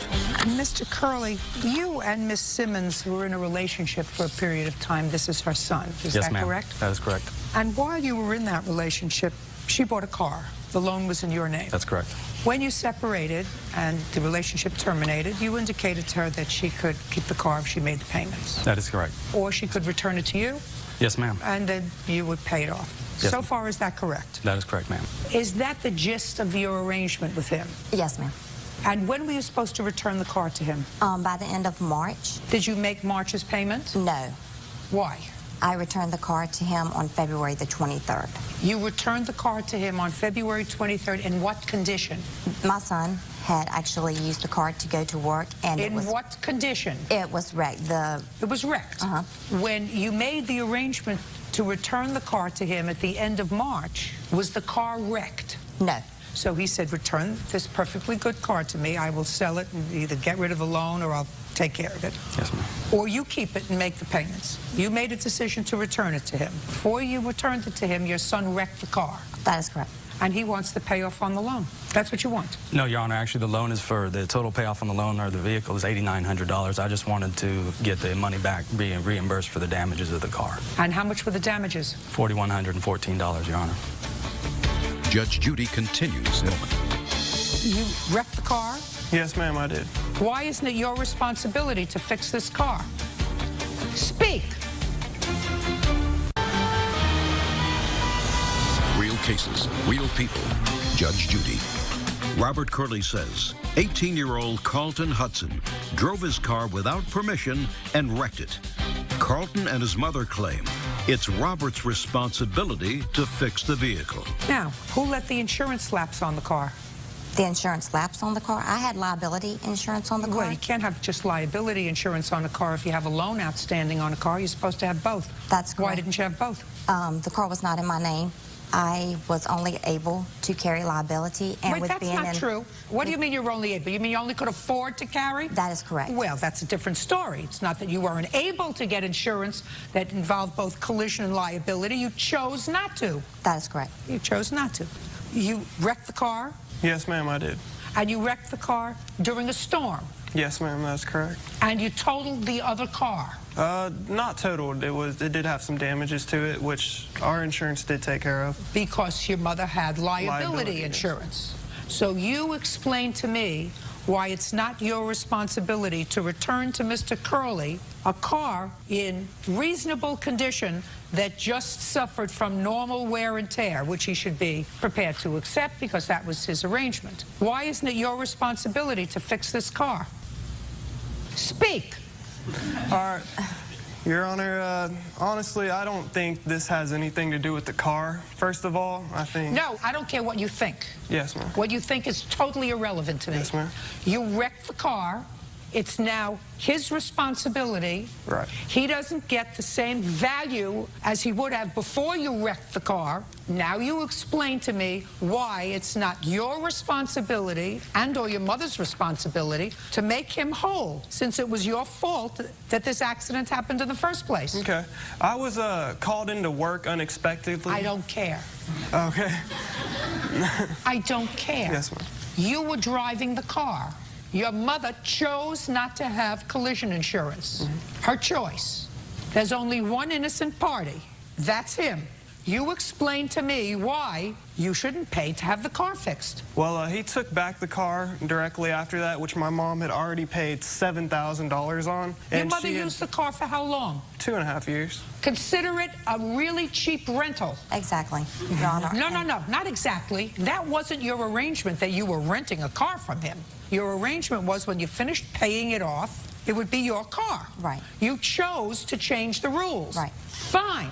That was your agreement. Before that time, you allowed someone else to drive the car and wreck it. So now you're going to explain to me in a language that I understand why you're not responsible and he's not responsible for fixing Mr. Curley's car. Because I have paid for rental, use, whatever you want to call for the car, for $7,000 plus the upkeep on this car. At any time, Robert Curley could come to my home and take the car. There's something wrong with you. There is something wrong with you. I don't know whether you're just dense or whether you figure I got to make up a good story so that I have a defense. I really don't know. I mean, if you believe it, then you're dense. Okay.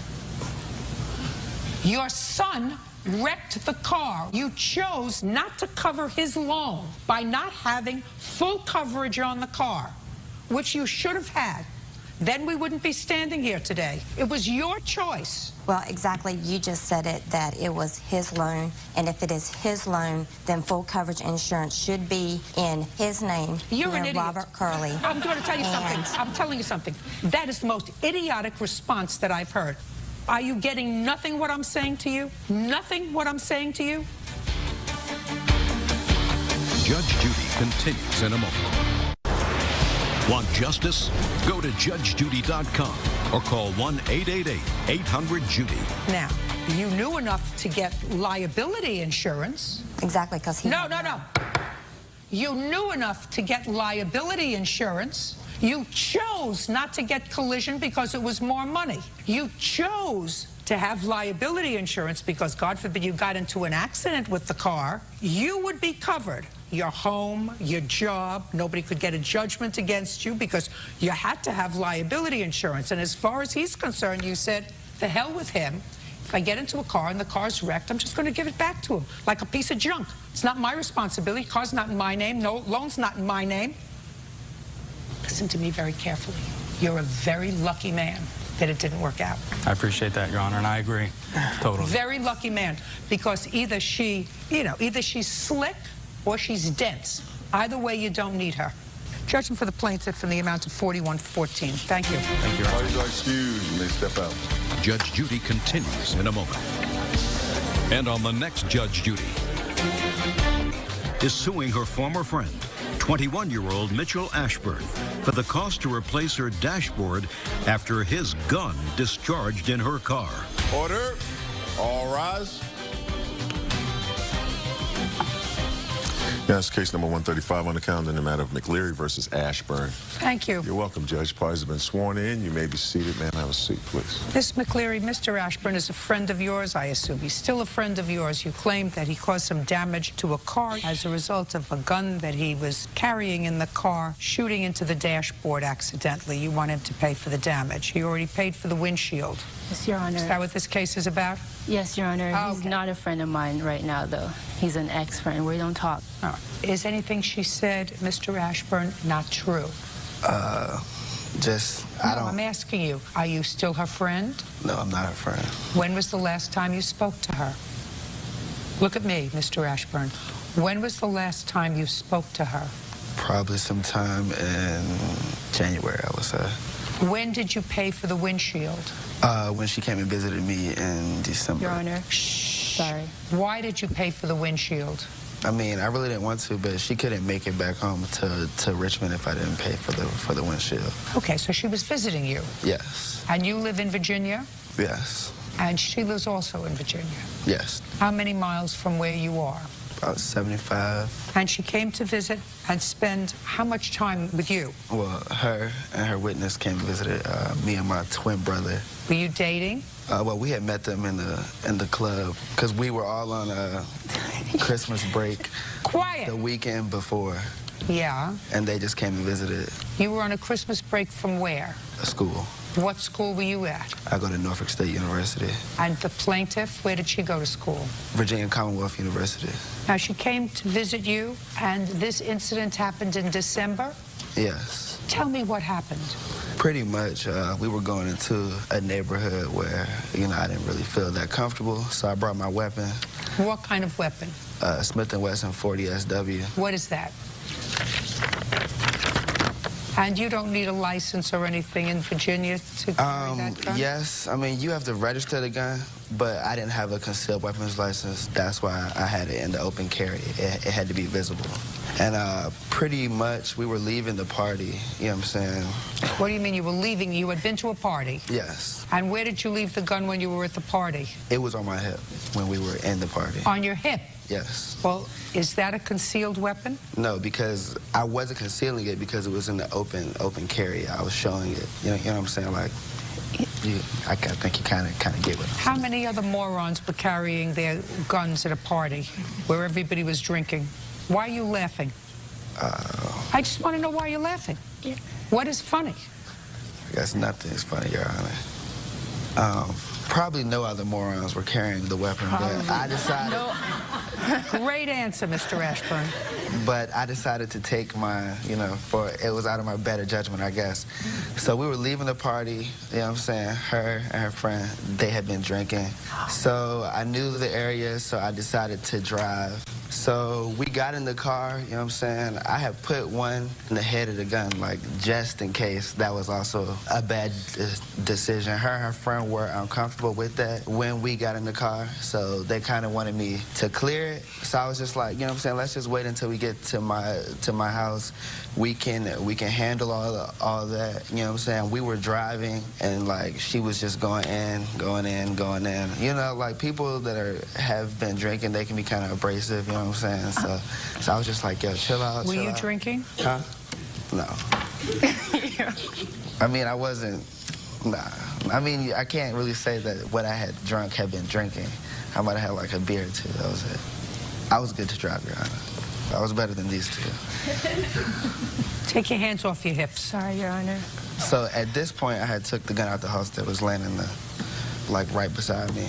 And she was just like, make sure there's nothing in there, make sure there's nothing in there. I'm like, man, yo, chill out, let's just wait. So she then reaches for the gun. I actually pulled the trigger, and the bullet went through the windshield. And you paid for the windshield? Yes, I did. But I had never agreed to pay for the dashboard because to me that was ridiculous. What was ridiculous? The dashboard.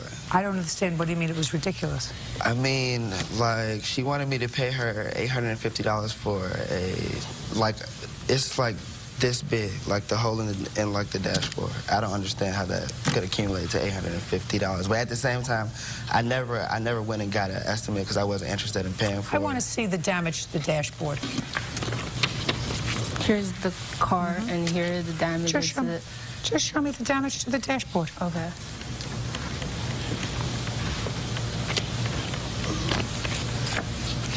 The windshield he paid for. So the windshield I'm not interested in. So you're talking about this little hole in the dashboard? Yeah, but can I tell my side of the story now? No, I'll ask you questions. You're talking about this little hole in the dashboard. Top, if you look at the top of the dashboard, it exploded. It went from underneath and exploded. And I did go and get 2 estimates. The first one was almost $1,400 because they told me that I have to replace the whole thing because inside there's glass and the sponge is all cracked and broken. So I said $1,400 too much, and I went all over Richmond to go find a cheaper estimate so it'd be easier for him to pay me this money. And then I got an $800 estimate for Why weren't you driving? Just listen to me. Okay. I'm going to ask questions now. All right. Why weren't you driving your car after the party? Okay. That requires an answer. Okay, Why weren't you driving, Miss McCleary, your car after the party? Okay, because we're in Hampton, I did not know the place. He convinced me that it's easier for him to drive because he knows the ins and outs of the city, and we're turning, like it was far from where we drove. So And how much did you have to drink at the party? I did not drink at all. I did not drink at all. Judge Judy continues in a moment.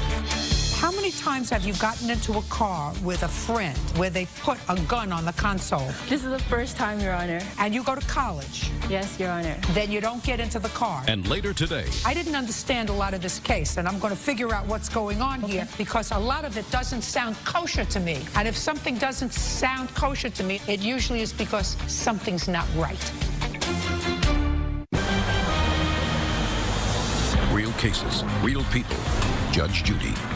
Tasia McCleary says former friend Mitchell Ashburn owes for the cost to replace her dashboard after his gun accidentally discharged in her car. Now, you didn't drink at all. When you got into the car to go to the party, where was the gun? He got in the car and he put it in between us. Just a second. So you saw the gun that was there? Yeah. You saw it there? Mm-hmm. Did it make you uncomfortable? I did. It did make me uncomfortable. Why did you go to the party with him? I don't know, weird. I was just in the moment. We're all having fun. We're just friends. I went to the party. I told him the gun makes me uncomfortable. Then you shouldn't have gotten into the car. Okay. You shouldn't have gotten into the car. Your Honor, he says he has a license for the gun. I figured he wouldn't be an idiot. He told me that he can't conceal it. He said it has to be shown. No, my just dear, in case let me tell you something. How many other people at the party that you were out and walking? No. Listen to my question.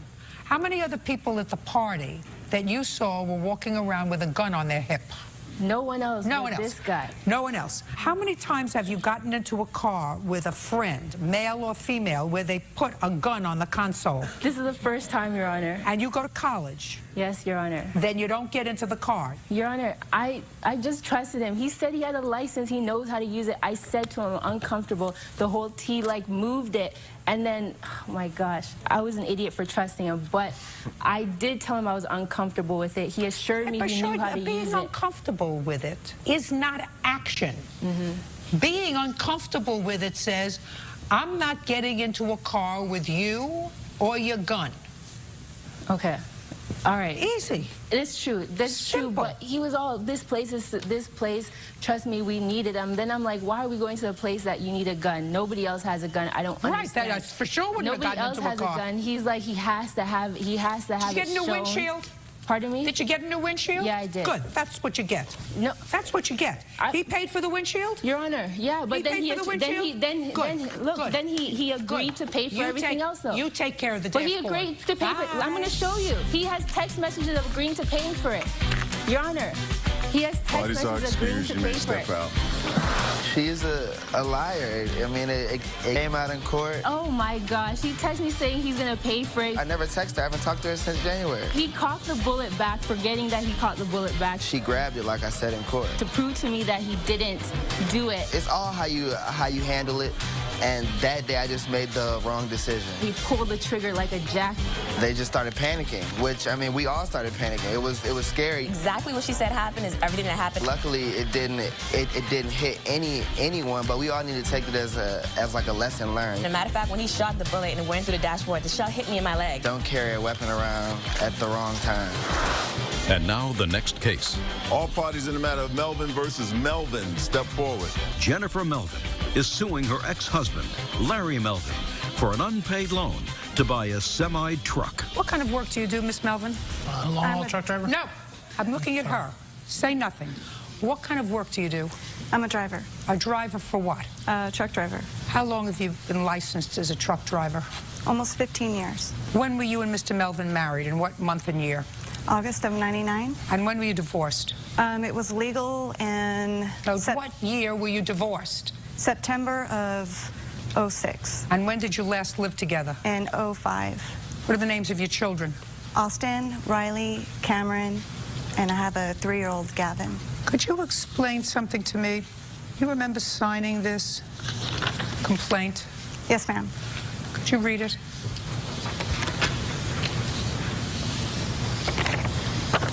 How many children does it say you had? 2 between the 2 of us, but I have 4. You asked me for my children. I'm sorry. How many children does it say you have? 2. 2. Give it back to me, please.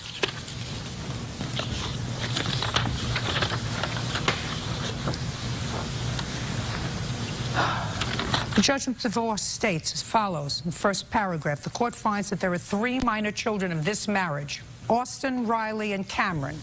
Would you explain that to me? Austin is not biologically Larry's. The court found that there are 3 minor children of this marriage. You were the plaintiff. You must have filed the papers. Yes, ma'am. And in the papers, you wrote that there were 3 children of the marriage. Yes, ma'am. You did not contest that divorce. No, is ma'am. that correct? That is correct. So what happened between the divorce and the time you swore to this complaint? I didn't understand that I should have put Austin in there.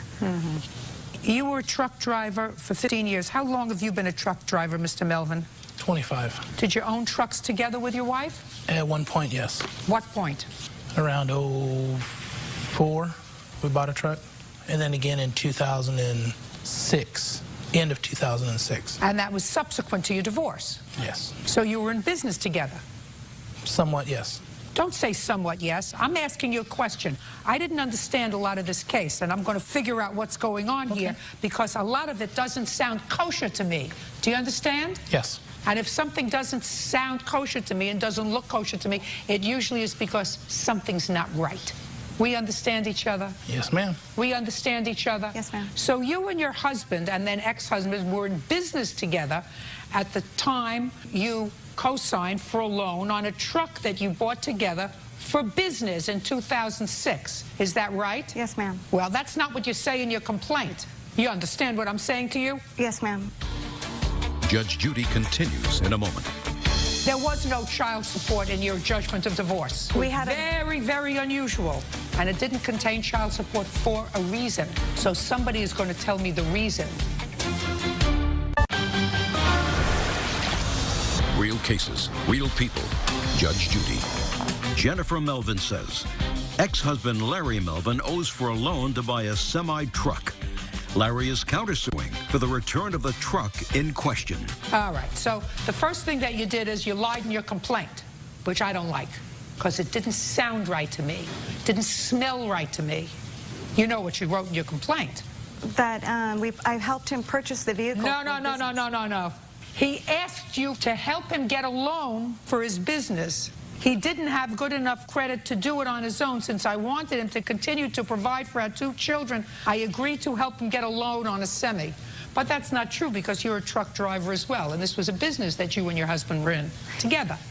But the agreement that we had was that All I'm asking you is you were in business together on this truck. All right, let me put it to you another way. How many people drove that truck? 1. Who? Larry. And what did you get out of it? Child support. There was no child support in your judgment of divorce. We had very, very unusual. Subsequent to the child support guidelines for a judgment of divorce not to contain child support. And it didn't contain child support for a reason. So somebody is going to tell me the reason, because you're a business lady. Yes, ma'am. So you're going to explain to me so that I understand it, the reason why your judgment of divorce didn't provide for child support, why the 2 of you purchased a truck that was in whose name? Both of ours. In 2006. Both of your names, and the loan was in both of your names, and the truck, according to you, was purchased so that he could continue paying child support that wasn't contained in your divorce judgment. Yes, ma'am. All right. So it wasn't a loan to him, which is really what you're suing for. It was a business venture. And it was all fine in 2006, 2007, 2008, and then what happened? He quit making the payment on the truck, and I started getting phone calls from the loan company that Just they a second. 2006, 2007, 2008, he was giving you money for the children? The truck wasn't purchased till 07. Just a second. And I'm asking you a question. In 2006, 2007, and 2008, was he giving you money for the children? Yes, ma'am. How much? $500 a month, except for in 06, because we had the children 50-50. Did you ever give her any more than $500 a month, Mr. Melvin? Yes, I did, Your Honor. When did you give her more than $500 a month? Whenever I got taxes back, I gave her pretty much all my taxes one year.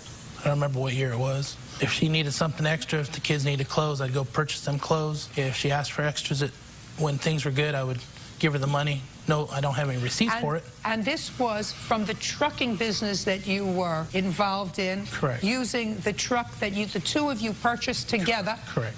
As a business? Mm-hmm. Now, did you file a business return in 2007?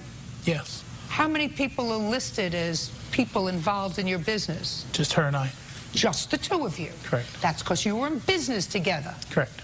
See? All becomes clear. And you were in business together subsequent to your divorce? Yes. And you now have one truck? There's two trucks involved. You now have I now have one truck. Correct. And she took back the other truck? Correct. Is that right? Yes, it is, but I would like to point out in 08... And so what your lawsuit, let me just give you what the lawsuit is. The lawsuit is that you made him a loan, that you allowed him to use your credit. He purchased this truck. He stopped making payments. You made the payments on the truck and then took back, according to him, one of the trucks, the truck that was purchased in 2004, you say is collateral for your child support. I don't think so. Judge Judy continues in a moment. Want justice? Go to JudgeJudy.com or call 1-888-800-JUDY. Okay, so now you have a 2006 truck and you have a 2004 truck. Your Honor, in 08, he took the business over in his name solely. Show me. I didn't bring that paperwork. Miss Melvin? He changed the name, Miss everything. Melvin, that may be. In 2008, did he make payments on the truck? Yes, ma'am. Did he send you child support? Yes, ma'am. When did you have your third child with another man? In 07. And he changed the business in 08? Yes, ma'am. Miss Melvin, I do not consider this a loan, madam. You now have a 2004 truck? Sell it. It's collateral for his vehicle, and I can't until his loan is paid. Listen, if you two people entered into a business venture and the business venture didn't go well because of the problems with the economy, you don't create a fairy tale. This is a fairy tale, and I don't buy it. Do you understand? Goodbye. Parties are excused. Next step out. Judge Judy continues in a moment. And on the next Judge Judy. Yeah, this is case number 55 on the calendar in the matter of McCracken versus Hunter. You're welcome, Judge. Parties have been sworn in. You may be seated. Sir, have a seat. I have a complaint and a cross-complaint for car damage based upon only what I can call road rage. Yes, ma'am. Each of you claimed that the other, in an act of road rage, damaged your car. And I have complaint by you, Miss McCracken, in the amount of almost $4,500, and you in almost $4,000 to your car. So each of you are going to have 3 minutes to tell me first your story, and then I have some questions.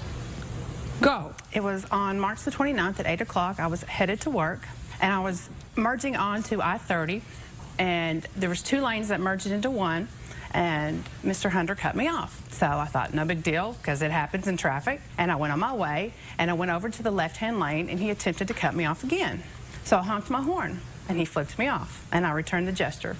He then got behind me, went around to my driver's side door, rolled down his window, and started throwing what looked like pieces of brick or large rocks at my vehicle. So I got on the right-hand lane of the shoulder so he could pass. He didn't pass. He got out of his vehicle with what looked like a piece of rebar or a tire tool and began striking my vehicle. He busted out the windshield. I called 911. He hit it several more times. I decided to leave. As I was passing him by, he hit the passenger side of my vehicle again with this tire tool. So I got onto the highway and I got on the far left-hand lane. And can I show you on the diagram? I was in the far left-hand lane. He comes behind me, he gets onto the shoulder and passes me, sideswiping my vehicle, and then getting in front of me and slamming his brakes on, and I hit him from behind. And He got out of his vehicle at that point and started hitting my vehicle again. So I backed up down the shoulder about 50 to 60 yards waiting for the police to show up. 3 patrol cars showed up and they took my statement and they took pictures of the vehicle, and I have that police report. Not what happened at all, Your Honor. True, we were merging from 35 to 30. She's the one who went around me and stopped in front of me. I went to go around her. She cut me off, stopped in front of me again, and hit her brakes. So I got in front of her, pulled over to the shoulder, got out of my vehicle to find out what the problem was. As I stepped... Just stop there. Yes, ma'am. If you got out of your vehicle, was her car stopped? Yes, she was stopped on the shoulder behind me. She was stopped behind you. Yes. So you could have just kept going. Just answer my question. Right. Yes, I could have quit going, but I did not know if she was having the problem. She needed me to pull over for some reason. I had no idea what the problem was. Get over it. Are you... I'm not angry. I'm not upset. I just stopped to see what the problem was. You think I believe that? Yes. Why wouldn't you? It's what happened. No. Okay. That I don't believe. Okay. That I don't believe. I don't believe that you've been playing cat and mouse with each other for even 2 blocks and you got out to see what was wrong. I'm not saying she behaved properly, but I read the complaint and I read the answer, and the only person who got out of their car physically was you. Correct. You got out of your car and walked over to her car. No, you want me to read that's not what happened. Yeah? I didn't walk over to her car. I got out of my vehicle, and as I stepped out of my vehicle, she drove towards my body. Mm-hmm. I started to walk over to the truck, thinking they might have been trying to get my attention for some reason. Correct. I started to walk over to the truck. That's what you swore to. Meaning I stepped out of my vehicle, closed the door, and I hadn't even reached the back of my vehicle Started to walk over to her car. Right. Yeah, no. How would I find out if there's a problem without walking over to her vehicle and asking her? What, are you asking me? I don't answer your questions. But I mean, that's why I Mr. walked over Hunter, there. I don't answer your questions. Okay. Who is this? This is my witness who saw that what she's saying is not what happened. He was not there, Your Honor. His 8-year-old daughter was in the vehicle. My daughter's not 8. Well, his young daughter was in the vehicle and witnessed this. Name? Larry Burdette. Where were you, Mr. Baguette? I was on I-30 traveling westbound as well, and I saw a truck at about 2 o'clock from me, and I was taking my daughter to school. I said, look at the crazy person in that truck messing with that little car, and she said, oh my, that's my friend Tabitha and her dad. And go ahead. The truck was going back and, going fast and then hitting the brakes so that he was in an exit-only lane and he could not get over, and then she was also swerving at him. Right. And then what did you see? Well, then I got in the left-hand lane, went around, and was looking because it looked like there was about to be an accident. And? And I looked in my rearview mirror, and the next thing I saw was a big cloud of smoke. Now, Mr. Baguette, I want to ask you a question, sir. You had your child in the car? Yes, ma'am. You didn't have a child in the car, did you? And you had your child in the car? Yes, taking her to school. Were you taking your daughter to school? Yes, ma'am. You saw something on the highway that looked as if it might be potentially dangerous. Correct. Tell me what you did, Mr. Baguette. I made an evasive maneuver. No. You made an evasive maneuver to get away from what appeared to be a bad situation. Correct. And you did that because you had your child in the car. Yes, ma'am. And because you were acting responsibly. Yes, ma'am. And even though your daughter said to you, I know who's in that car. That's my friend, Tabitha, or whatever her name is. And her father, you said, I'm not putting my daughter in harm's way. I'm taking her to school, right? Correct. That's not what he did.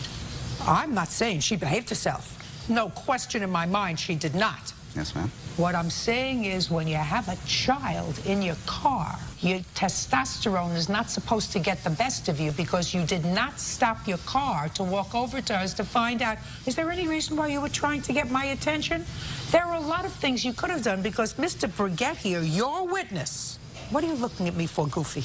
I'm not. I'm just agreeing with you. I'm not in Mr. Baguette, yes. Your witness says that she was acting in an erratic manner, so erratic that he wanted to get away from her, right? Correct. And you know what he did?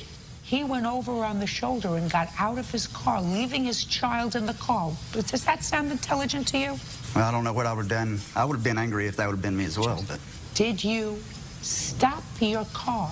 No, ma'am. Did you take your daughter to school? Yes, ma'am. Did you call the police? No, ma'am. My daughter... No. Called. Did you call the police? You did what? I got out of the way of the Nothing. situation. You got out of the way of trouble Yes, because it looked like at least one of these people was acting crazy, Yes, right? correct. And you wanted to be a responsible parent, Yes, ma'am. right? Correct. Gotcha. Thank you for being such a good witness for the defendant. Thank you, ma'am. Sit down. Judge Judy continues in a moment. See that bone moving in there? And? I can't hit anything with his arm You take any medication? other than Do you take medication? Yes, ma'am. What kind of medication? pain pills. Knew that. I take them all the time. Know that too. And later today, If the roads were bad, why did you take the car out? Being the guy that I am. I don't care what kind of a guy you are. Why did you take the car out if the roads were bad? real cases, real people. Judge Judy. Deborah McCracken says fellow motorist Christopher Hunter terrorized her and damaged her car during an incident of road rage. Christopher is countersuing for the damage to his car. Each one of you go fix your own car. But, Your Honor. Go fix your own car. Not a problem. Fix your own car. I absolutely believe him. He wasn't even there, Your Honor. Will you not even look at the... There was 911 tapes with people sawing him hit my vehicle? Listen to me. I did nothing wrong, Your Honor. I don't believe that. I swear, I did nothing wrong. No, I don't believe that. I did nothing wrong. Don't believe it. Fix Will you your at own least car. look at the picture? Oh, I absolutely believe that he hit your car. I absolutely believe that he did it. I absolutely believe that you were messing around with him. I wasn't, Your Honor. I swear I was not. Well, tell me about the flipping him off. Did you do that? I did. I honked and he flipped me off. And What do you mean honked? How did you honk? I just honked. Because he was trying to merge in front of me and there was not enough room for him to get in, and I honked. And he flipped me off and I flipped him back off. I believe it. I believe that you acted badly, and I believe so did he. And I believe your cars both had damage, and I believe you could have made the whole thing go away. I tried. I pulled over on the side of the road to get away from him, and he pulled over and he got out with a tire tool and he busted out my windshield. Can I show you the pictures? Yeah. And all the dents that he caused. I can show you my arm where I'm disabled. It's physically impossible for me to do that. Show me your arm. Yeah. You see that bone moving in there? And? I can't hit anything with his arm.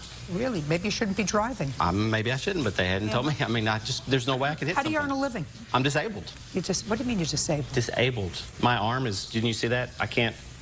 The state of Texas has determined me disabled, unable to work. They give me a check. Because of? Because there's bone missing in my arm. There's a big section. Do you not see that there? That is moving, is broke?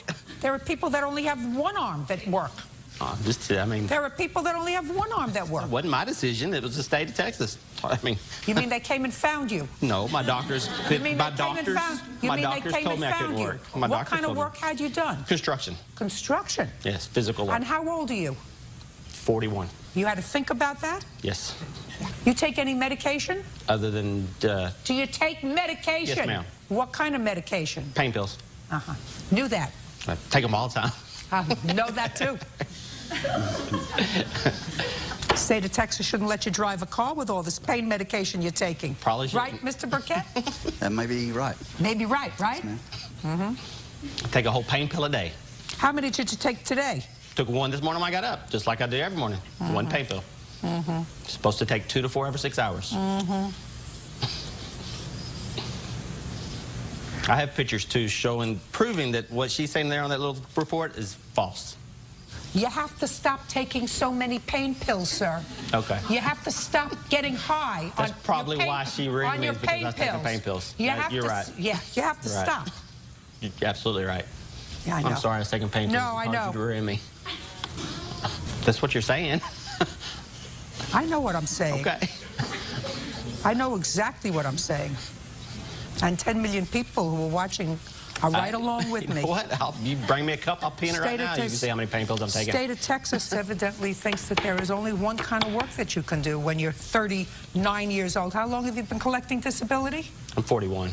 No, you're 41 now. How long have you been collecting disability? A couple years. Going to support him for the next 40 years. The only other training I have is I have a criminal justice degree to be a police officer. You can't do that. Great. Get an orange vest and go be a greeter in Walmart. Okay. You can say hello, can't you? Sure. Go pay for your own damages. Not a problem. However, I believe that part of her damage was intentionally caused by you. Some was caused by her. But I believe that you damaged her windshield. I did not. I believe you damaged her windshield. I understand you believe it, but I'm just telling you. How much was your windshield, Miss McCracken? State of Texas pays. I believe it was $350. I just have the total estimate for both the vandalism and the collision here. Let me see. Are you interested in seeing pictures of the collision at all? No, I'm not interested. Would you be interested in my picture showing that what she's saying I don't is not care true? about your pictures. Okay. I don't care about your pictures. That's fine. I just didn't know if you wanted me to prove that she's saying she's not telling the truth. Judge Judy continues in a moment. That means that the state bought your car. No, I'm ma'am. not paying you. Sure. No, they didn't. My sister bought me that car. Well, then your sister's a fool. Well, I wouldn't disagree with that. And later today, when I was going to turn, the car kind of slid off and it bumped the tree to my knowledge. So what do you mean to your knowledge? You were the only one in the car. That the state bought your car. No, I'm ma'am. not paying you. Sure. No, they didn't. My sister bought me that car. Well, then your sister's a fool. Well, I wouldn't disagree with that. Judgment for the plaintiff in the amount of $500. That ought to pay for your windshield. Your counterclaim's dismissed. Parties are excused. You may step out. He's crazy. Everything she was saying there wasn't true. I mean, he tried to bust out my windshield with a crowbar. That didn't happen. He tried to bust out the passenger side with a crowbar. That didn't happen. There are crazy people out there. I don't know what the problem was. Stay away from them. and now the next case. All parties in the matter of Petherick versus Sadler. Step forward, please. 19-year-old Kira Petherick is suing her former friend, 21-year-old Justin Sadler, for crashing her car.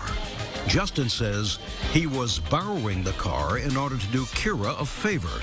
Miss Petherick, what kind of car did you have? A 2007 Saturn Vue. Did you buy it, lease it? We bought it. In whose name is it? It's in my dad's name.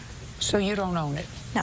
So it's in your father's name, but you drive it? Yes. And is it paid for? Yes. And you have insurance? Yes. You loaned the defendant your car. He had an accident. Why didn't you use your insurance? My deductible is $1,000. I was hit by a driver last year, so it's $1,000, and the claim was only $744. Show me the policy. When was the last time you drove the car? On my way to the airport yesterday. So it's drivable? Yes. What's wrong with the car? I got it fixed, actually, after it was crashed. The wheel rod, the tire was not centered, and it was supposed to be centered in the wheel well. Okay, sir. Ball's in your court. Okay, on December 6th of 2009, I invited Kira and some friends out to my house to avoid some negative rumors that were associated. I don't care. Okay. Just get to it. Well, the incident was I went out to grab food for a group of my friends as well as Kira, and then I came back without incident, but the roads were getting worse and worse. And Kira asked me to drive some friends home of hers, and me, of course, me being the guy who I am, I think Ms. Petherick failed to tell you why her deductible is $1,000. And she was involved in a DUI. And I believe it's to my belief and my knowledge that she was drinking that night. I don't care, sir. What difference does that make? If the roads were bad, why did you take the car out? Well, so me being the guy that I am. I don't care what kind of a guy you are. Why did you take the car out if the roads were bad? I took her car out to drive her friends back to the school. What kind of bad roads? Snow? Ice? No, it was black ice. And my parents... Black ice? Yeah. When did you notice that there was black ice on the road? When you were coming back from getting the food? Well, this was after I dropped the friends off and I began to come back into my house. Like, it's a privately paved driveway or road. And when I was going to turn, I was going no more than 12, no less than 10. And the car kind of slid off and it bumped the tree to my knowledge. So what do you mean to your knowledge? You were the only one in the car. Well, continue with my point, Your Honor. I came back and told Ms. Petherick, and I told her exactly what had happened. And she told me, she was like, oh, don't worry about it, it will be fine. So the next day we get up, we're driving back to the school because she asked me to drive, which some way or shape or form indicates what kind of driver I am. We're going on the way, and then I'm thinking there's snow under the wheel.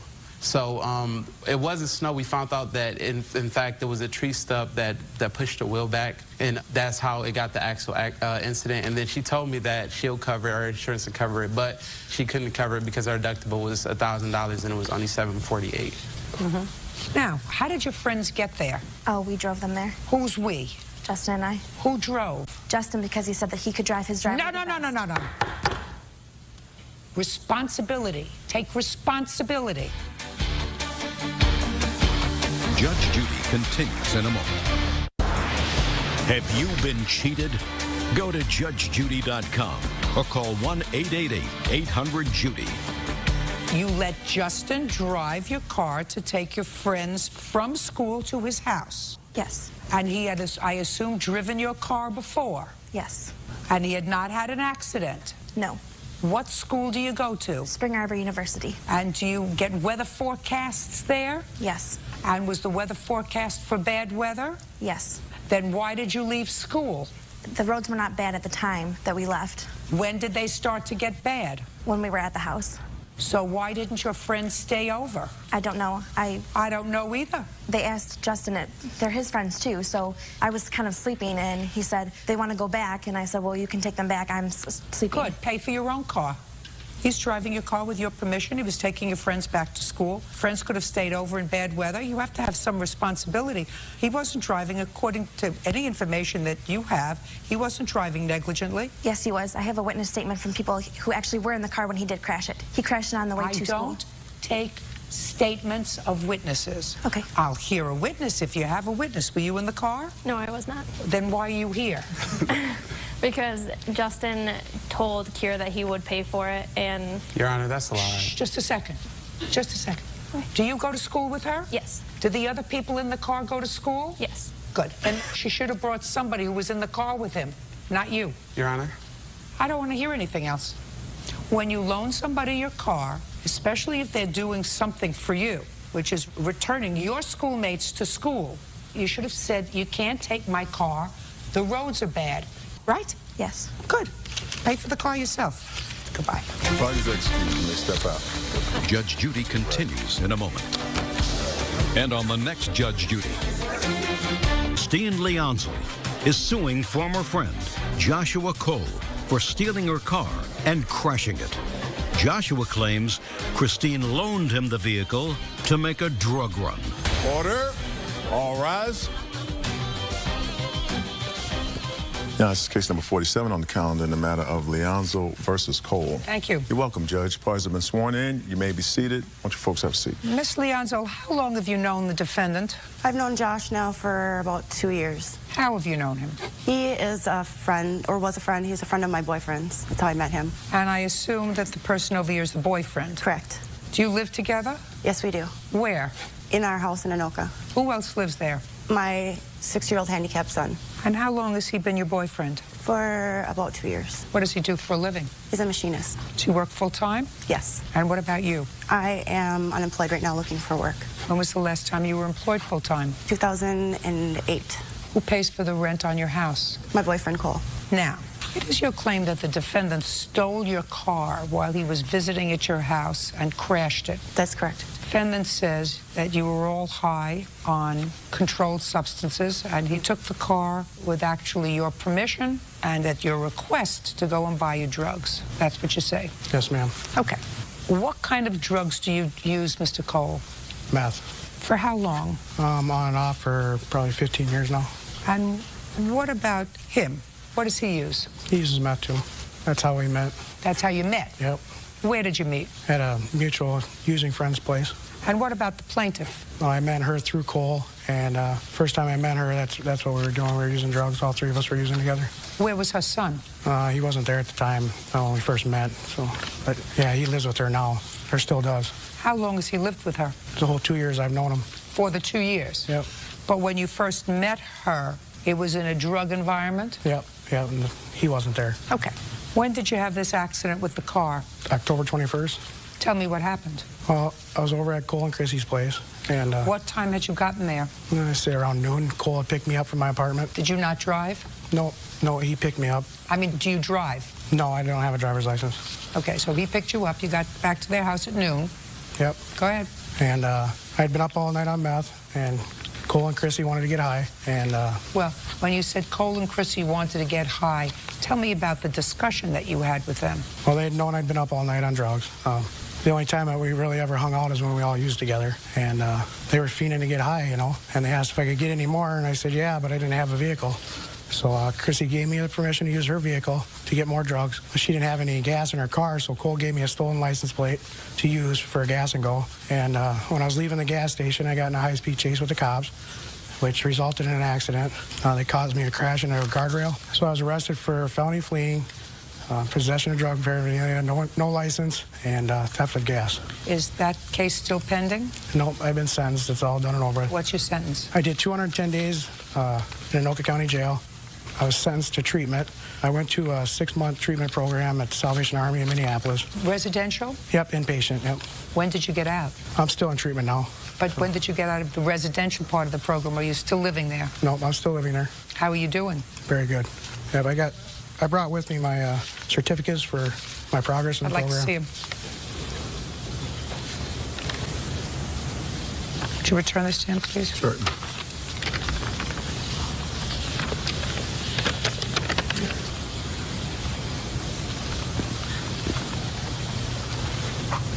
You think he's lying to me? I know he's lying to you. Go ahead. First of all, Josh, the whole reason that... No, don't speak to him. Okay, first of all, the whole reason Josh had even asked to use her car is because I had worked all day. The fact that I picked him up at noon is not true.